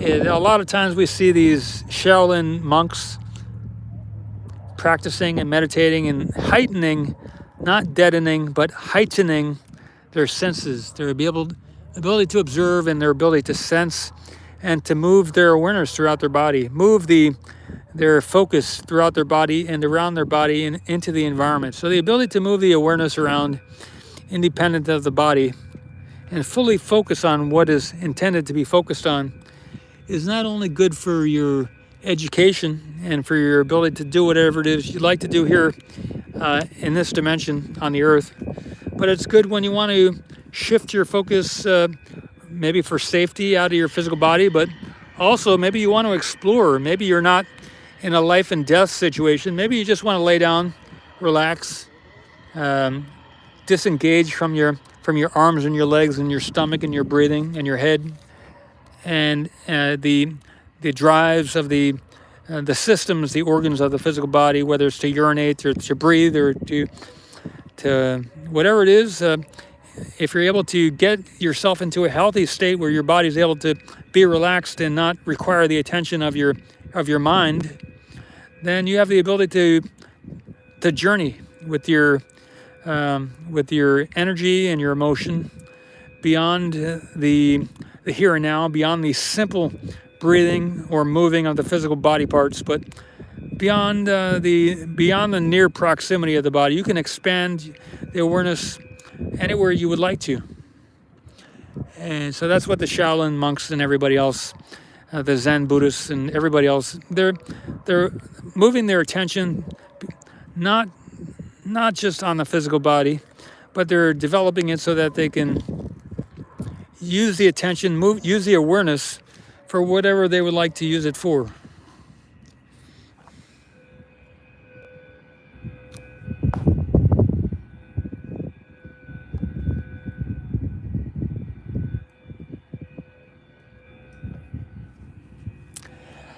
One of the hard things about life in the school system today is that they don't, in the Western society, necessarily teach meditation. They don't teach awareness. They don't teach energy. They don't teach finances, and they don't teach hypergamy. So if you want to advance in these areas and in these ways, and give yourself inspiration, then it's good to have knowledge of these things, to know that they're possible, so that you can learn more about them and decide to do them for yourself if you choose to. You can be extraordinary, or you can be ordinary. There's a guy named Dan Millman. Dan Millman wrote a book a while back. There was a video, they made a movie out of it too. I think it was called No Ordinary Moments or something like The Spiritual Warrior, I think is the book he called. He wrote a book called The Spiritual Warrior. This is a time about when same time when they were seeing the 10th Insight come out. I forgot the 12th Insight. That was a good series of books too, but around that same time of that, I think prior to the 10th Insight coming out, or whatever that book was called, the 7 Insights, I'm not sure. Before that time, and before Chicken Soup for the Soul, before all those books came out, was the Dan Millman's book on the spiritual warrior. And he talks about developing that awareness, that attention, level of attention, that the opportunity. There was another guy named Carlos Castaneda. Castaneda, I'm not sure how you pronounce it, forgot. But he wrote another series of books on the same topic, on the same areas which I was just talking about as well. Carlos Castaneda. And pretty cool here in Brownsville. If you walk around, if you're able to go into some of the neighborhoods and learn the names of some of the people here in Brownsville, about 35 minutes up the road, there are some neighbors and some towns in Brownsville where you can find people with the last name of Castaneda or Castaneda. Carlos, I kind of like to think that maybe some of these people are his relatives. In his books, he used to write about, he was an anthropologist, archaeologist, I think he was an archaeologist, and he came across this Mexican named Don Juan. And so he used to go to Nuevo Laredo. It's a town west of here, on the border, kind of a border town. And he would meet Don Juan in that town. And they went to the Sierra del Fuego, the Desierto del Fuego, the desert of the fire, I believe, or something like that. Del Diablos, possibly, of the devils. Anyway, he used to go to this area with Don Juan, and they would practice attention and moving the assemblage point. And Don Juan taught the archaeologist named Carlos Castaneda, who was, I think he was out of Berkeley or something like that, out of the West Coast. And they would meet up in Nuevo Laredo, go to the Desierto del Diablo, west of here, southwest, I believe. And that was my initial draw, one of my draws to coming down in this direction.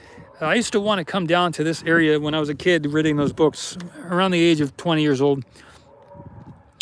So that was, I'm 47 now, so that was about 27 years ago. I was attracted to this area west of here, Nuevo Laredo, and I was had a kind of a loose thought of going to Desierto del Diablo, where apparently, probably, still today, there are probably people of the of that lineage still out there, raising the attention, moving the awareness, going out of body, and discovering their capability as a personality within the one consciousness of the universe.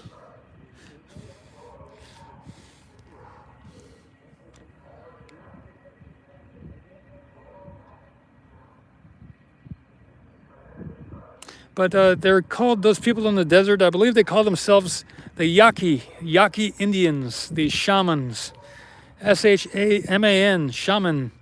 When I was around that early age, in my early 20s, late teens, early 20s, I kind of thought, well, maybe I'd like to be a shaman, maybe a Yaqui student of the Yaqui way, Yaqui Indian, learning about attention and awareness.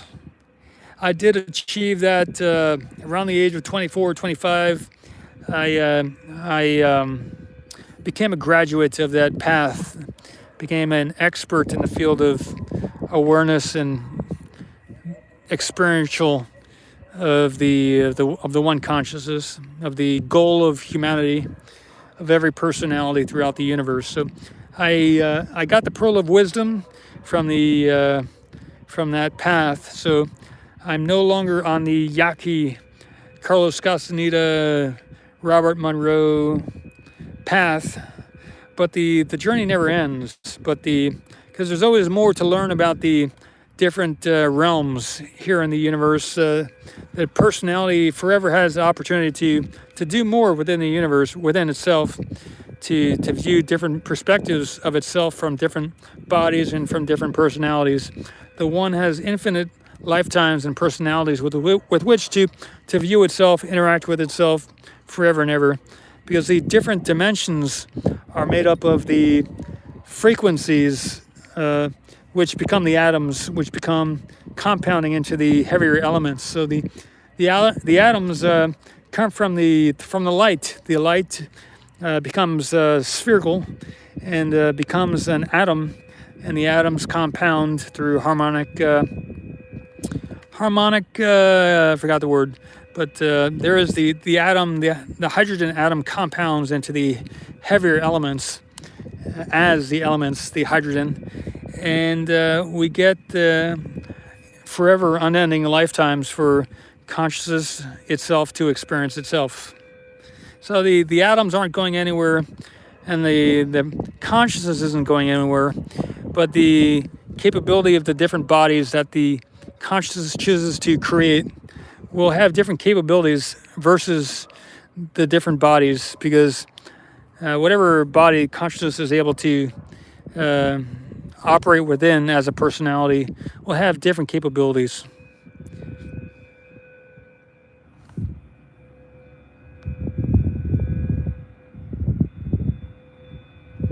Tony says from the Chani, native Indians, Texas was there the last stronghold? Was their last stronghold? Okay, cool, interesting.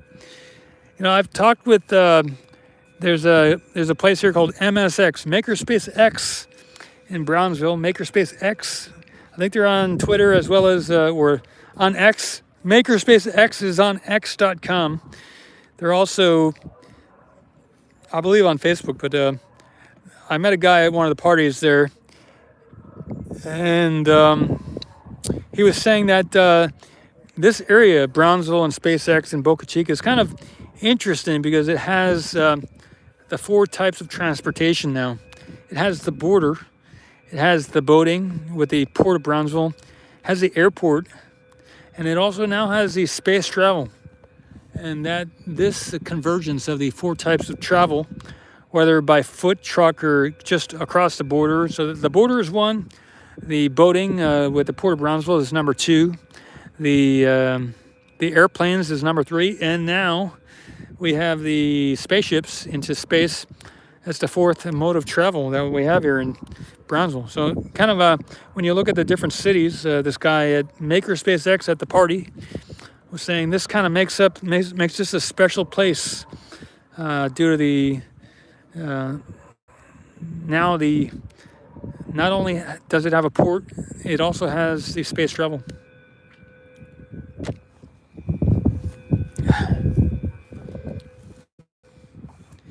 but we could throw in a fifth, maybe not unique. This fifth type of travel exists everywhere, but it is the astral projection, or the out of body capability too.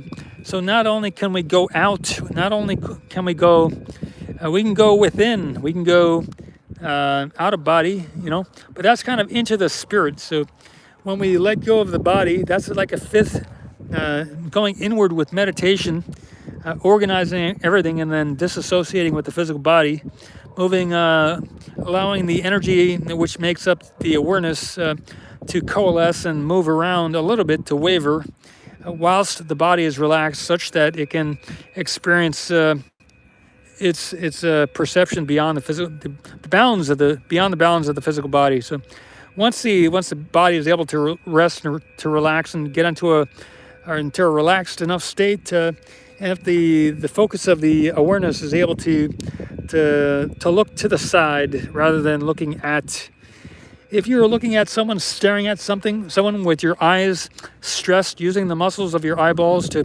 focus and to keep the lens such that the light can hit the back of the eyeball, and you can use your brain to process the signals that come through, and wherever else those signals go, to acknowledge and to be aware of what you're looking at using your eyeballs. So while you're doing that, you're having to keep the muscles taut, to keep the lens focused, and to using your physical brain to process the imagery that's coming through. But if you're able to close your eyes, to relax, to lay down, to rest your arms, your legs, your back of your body, your head, your muscles, your eyeballs, all the four muscles of each eye. Each eye has a muscle on top, on the bottom, on the inside, and on the outside.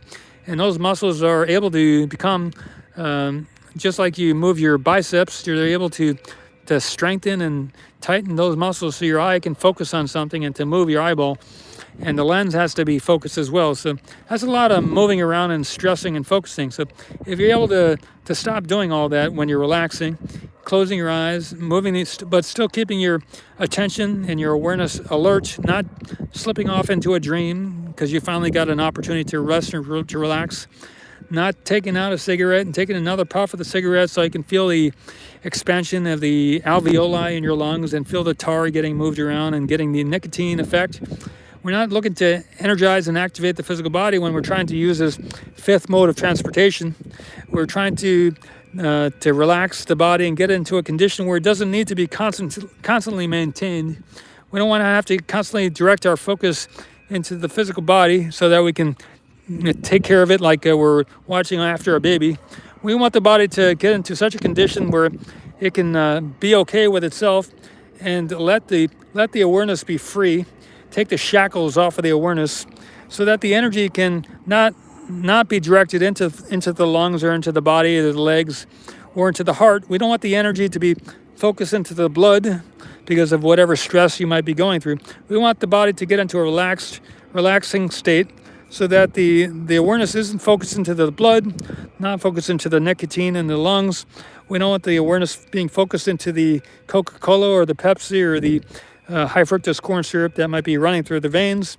We want all that to get relaxed so the body and the veins and the arteries are not constantly activated, being maintained and stressed out. We want all the muscles of the body to relax so that the awareness, the body can go into a state of recovery, rejuvenation, relaxation. And the body and the awareness can go into a state of heightened awareness, into a state of meditation, such that the awareness can to coalesce around the parts of the body. And as the attention is directed into the areas beyond the skin of the body, beyond the bones of the body, beyond the eyelids and beyond the eyelashes and beyond the hair, beyond the eyebrows, we want the awareness to go into the area of the energy, which is not only the body is becoming warm, as the blood, as the arteries relax, they get the blood is able to move through the body easier as you become more relaxed.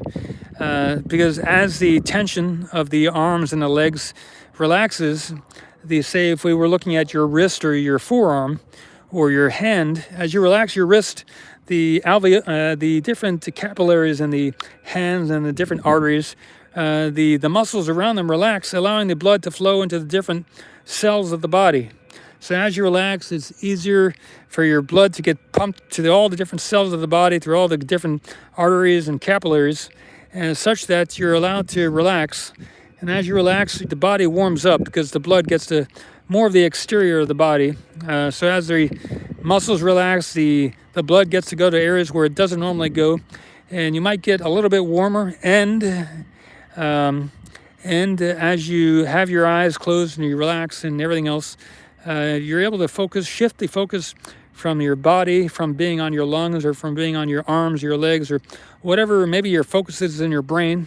You want to relax the focus on your brain. You don't want to be thinking necessarily. You don't want to use your brain to think.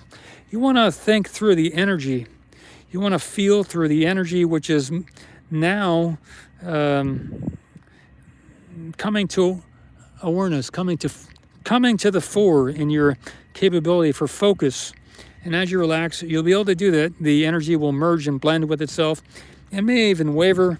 And then once you get fully entranced with the movement of the energy that you're now focusing on, you might be able to drift a little bit beyond the body and to experience yourself whole, W-H-O-L-E, whole, in a new area, in a new space with new boundaries, with a new way of sensing, with a much heightened, more clear clarity, because you're not using the senses, you're not using the nervous system of the physical body to experience. Now you are using the new senses.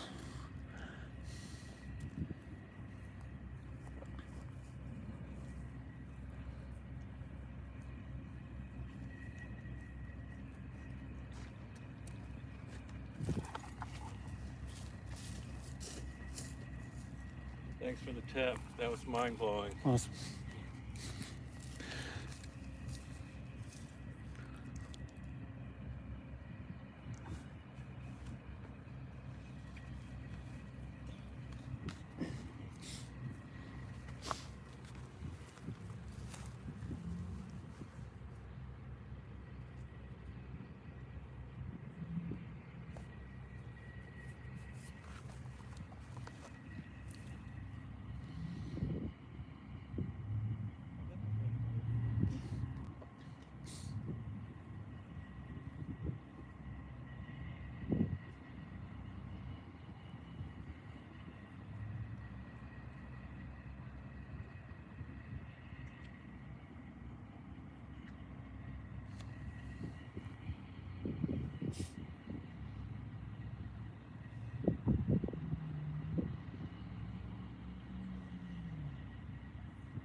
There was a funny on X.com or on Twitter yesterday. I was watching a short clip. There was someone who was painting a white wall. There was a wall inside of a house. You can imagine there's a wall. Well, on Twitter, there was this video. This person was painting a wall, and there was a shadow on the wall. So this person didn't know why the wall was darker in a certain area. So they kept painting over it, trying to get rid of the shadow on the wall. They thought it was just a dark area coming through the paint somehow. So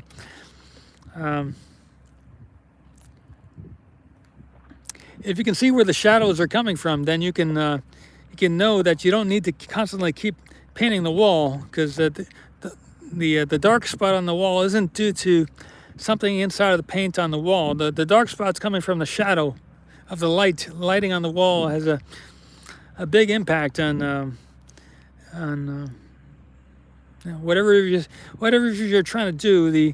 The more awareness you can bring to it, the more clarity, the more attention, the more awareness you can bring to it. Maybe the faster you can get it done, or the more correctly you can get it done. Or there's a lot of benefit to developing the ability to focus.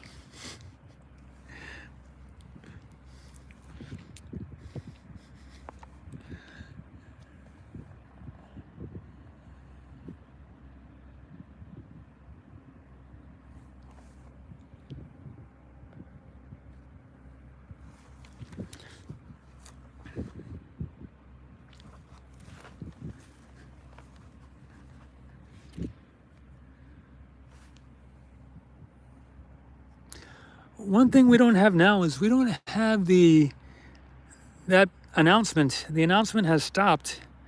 I'm not sure what it means, but we don't have that loudspeaker going off right now.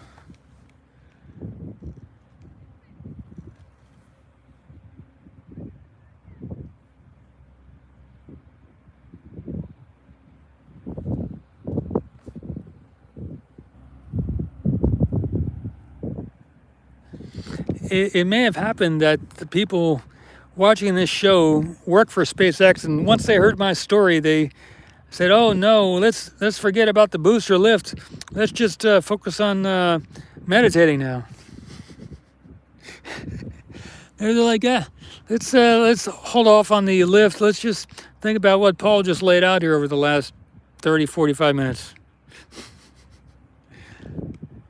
But go onward, SpaceX employees, SpaceX personnel. This lift here is very important.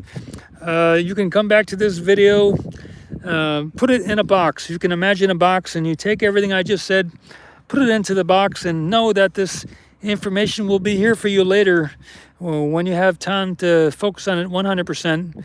And all you need to do is open the box, and the thoughts will come out of the box. But take these thoughts that I just sent your way and made available and put them into a big, beautiful box. And then allow the box to disappear and focus on what we're doing here right now. Everybody's got a purpose. Whatever purpose you've created for yourself up to this point, that's an important thing. And even though there's other things that can be done, there is... every dimension is equally powerful. Every manifestation of consciousness as personality in all the different bodies is equally powerful. There's nowhere in the universe which is better or more powerful place for you to be than wherever you naturally end up. So there's no reason to go out of body. There's no reason to astral project or to redirect your attention unless that's really what you want to do. Wherever you are naturally is, for right now, maybe it's a good place to be. It's you have 100% of your power without needing to do anything special to be where you are right now. So there's nowhere in the universe which is more powerful than wherever you happen to be right now, in this body that you're in. Because the only thing in existence is consciousness. And there's nothing that's not consciousness. So you are everywhere. And in this body that you're in with the personality you have right now is the ultimate spot and ultimate outlook for you at the moment.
Hey, Rennie.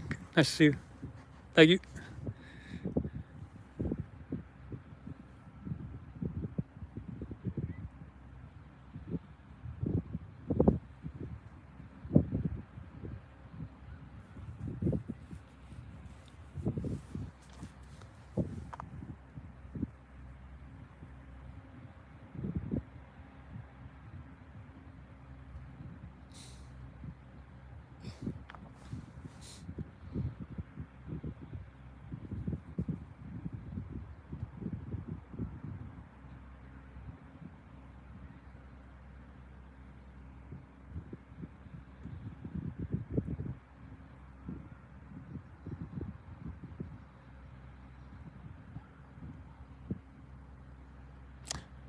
We may.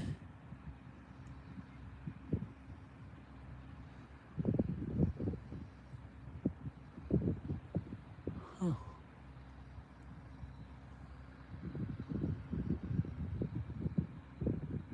Yeah, something might be happening right now. I'm not sure if it's lifting or not. At the base of the booster there, there's some, um, there's,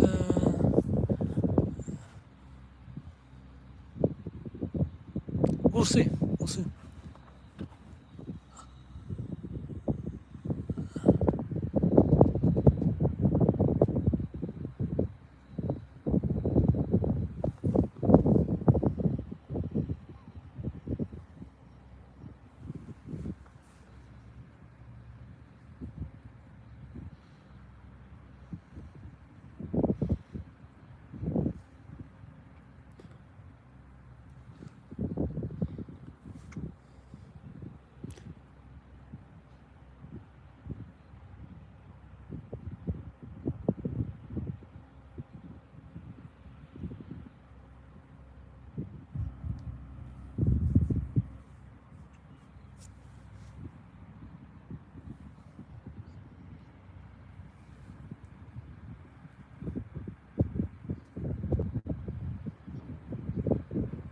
All right, I hear something happening. Yeah, something's definitely happening.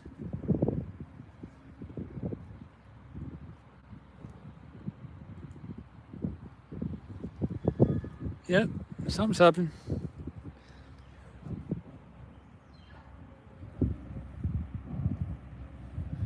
Let's see, where do I want to put this here?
I don't see any movement yet, but I did hear something. Yeah.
There's an interesting concept I heard about in the last couple months, that the center of the magnet, if you're able to go to the center of a magnet, there would be maybe no force, no attraction at the center, at the very center of the magnet.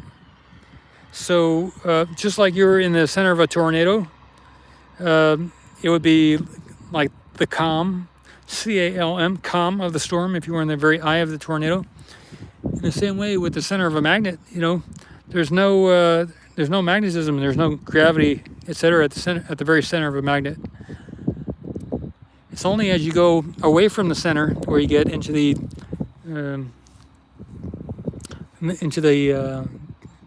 different float, into the different movements of the forces.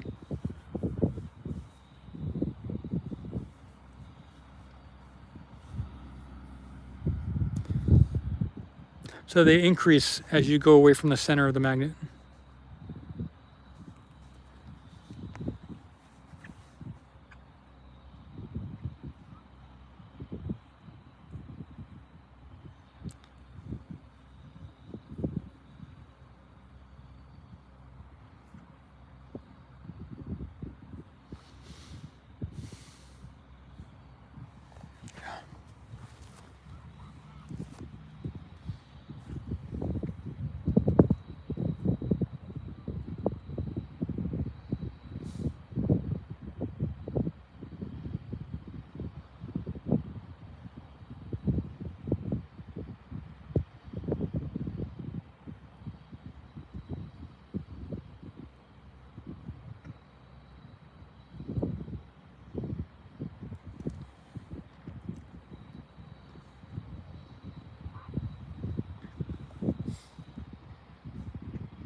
All right, the drone is back. It's been gone for a long time, but it is back. It's just to the left of the, just about over here.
If you look at the Starship right now, the Starship is vertical.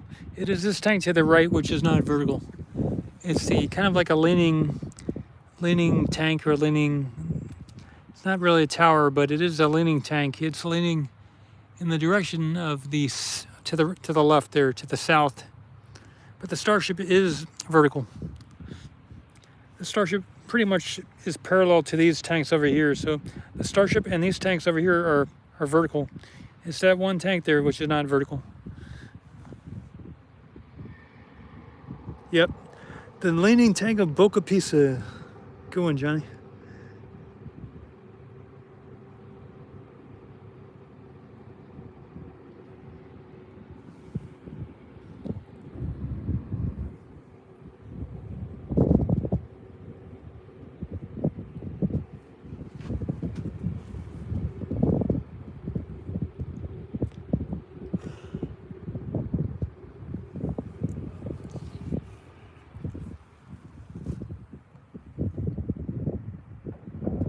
right. Just got some crackling. Get going for it.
It looks to me like it's going up a little bit right now.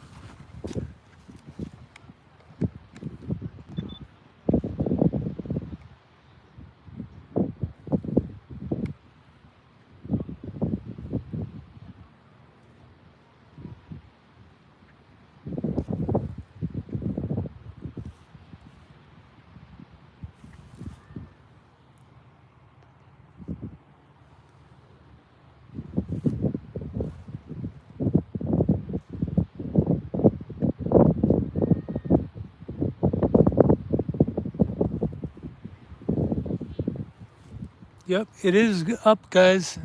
It's almost there.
Booster 10.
SpaceX drone over there on the right.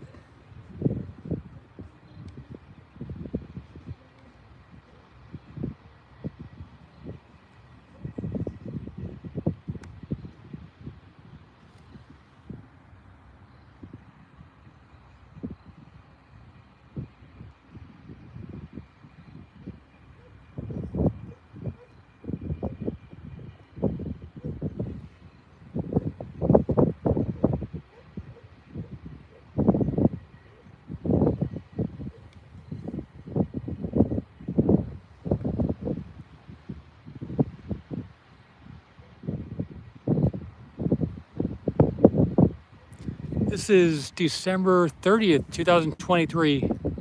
Space Ocean Corp here on the east side of the launch site, taking a video on the dune side here, looking at the first tower at the Boca Chica SpaceX launch site in South Texas. Looking at booster 10. They just did a static fire on it yesterday, so they're probably going to wheel it back toward the build site and do some tests, make sure everything's good, and make any adjustments that are needed before maybe the IFT, Integrated Flight Number 3 launch.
They're lowering it right now. It is going down, so that's good. They've moved it as far out as they'd like to, and they're over the transporter, moving it down.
Takes a lot of oil on those tower.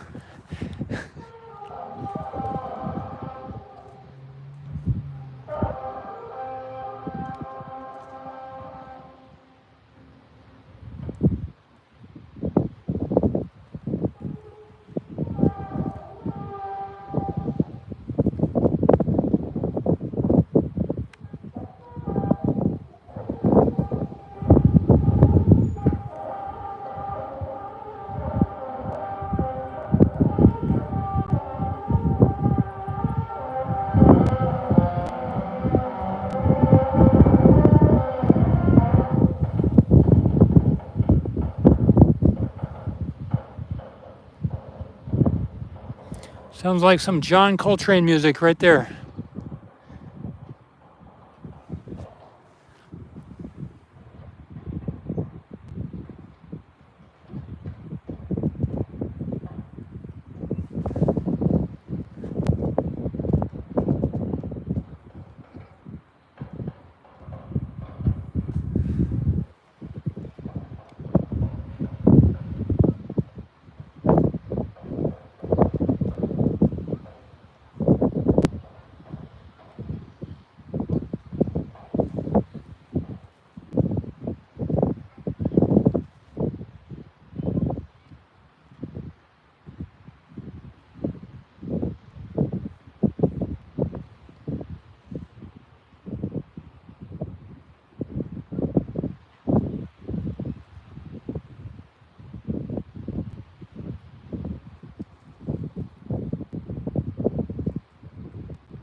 hovered just about maybe 4 feet above, maybe, or so it looks, above the transporter there.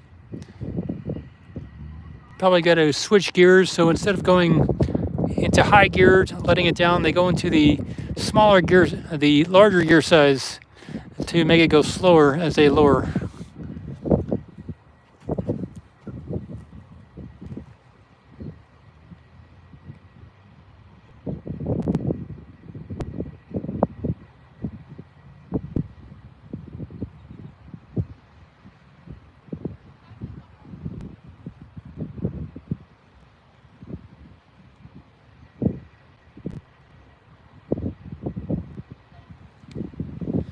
But I am getting this right now in 4K, so I will be uploading that perhaps tonight if I get to town and am able to upload it.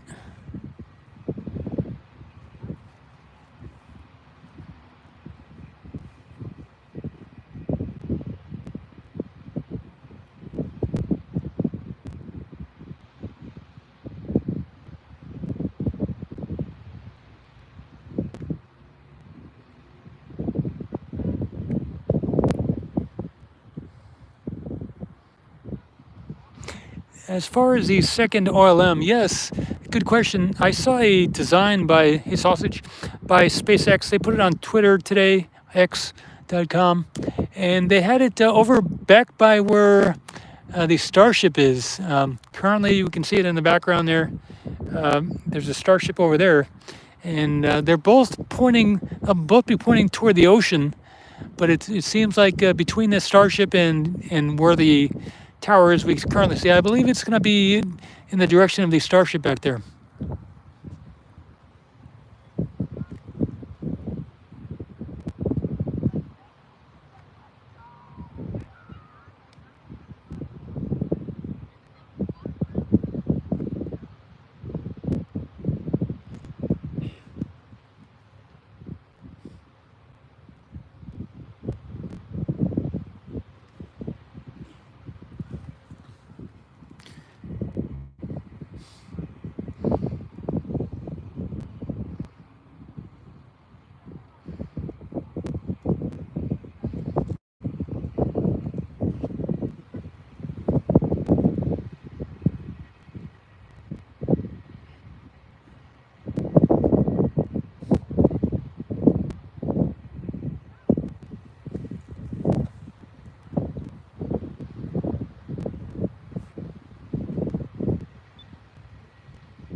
One of my, when they do the launch, and there's, it would be cool if they built like a blast-proof room over here with a very thick plexiglass or whatever kind of glass, blast-proof glass, so that we could, for those who wanted to, could sit in the dunes over here and watch the launch from within 1,000 feet of the launch site. Sausage. King's one, thanks.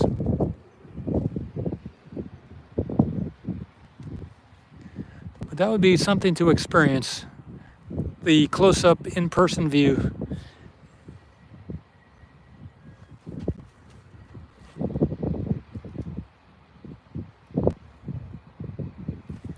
They have chambers like that in the military.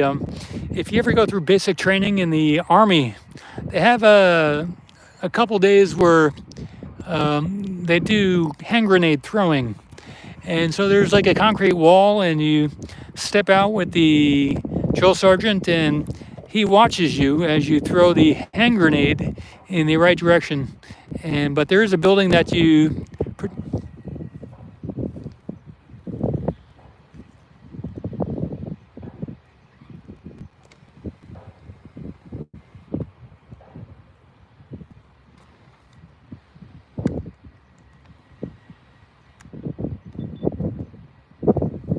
There's a building that everybody is protected by as the people in the platoon or the squad, one after another, go with the drill sergeant to the edge of the wall and toss the grenade in the correct direction away.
That's a wrap. They did a great job.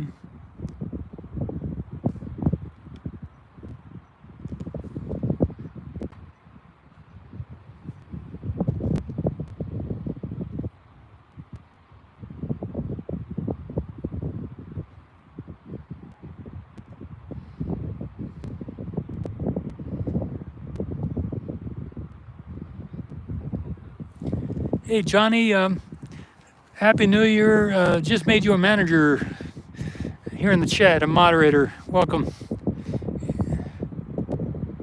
You've been here a while. Congrats.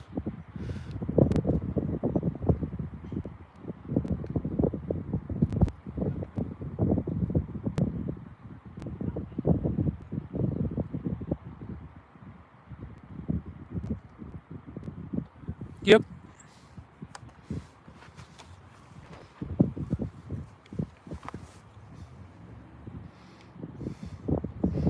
So, Chris, thanks, guys.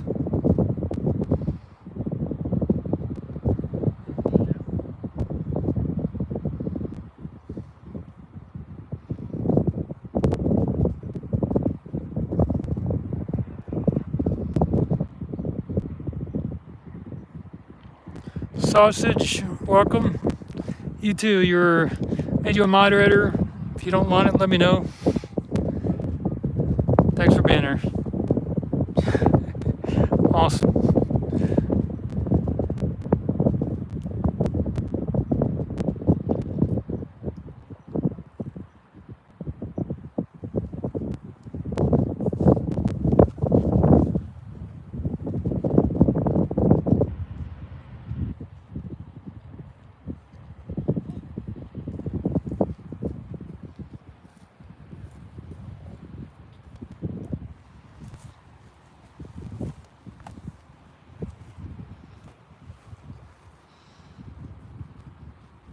A solar collector even. Yeah. That's a good idea.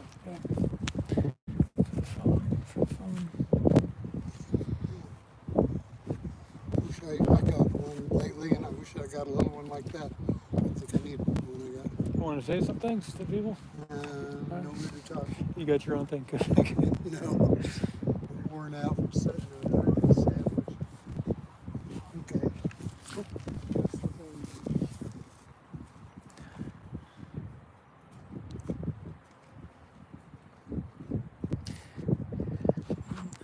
That'll wrap it up.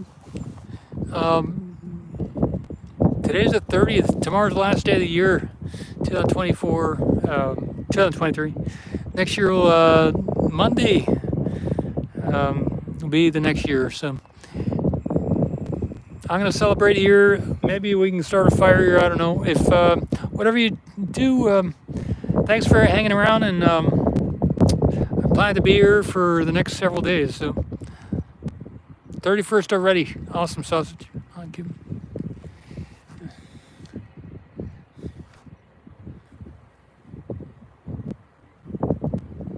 Be good. Take care. Everybody, I think everybody matters. Everybody on the earth, everybody outside the earth. Consciousness is everywhere, and that's my thing. You don't have to like that, but take care. Thanks for hanging out. Thanks, SpaceX, and everybody. Thank you. Be well.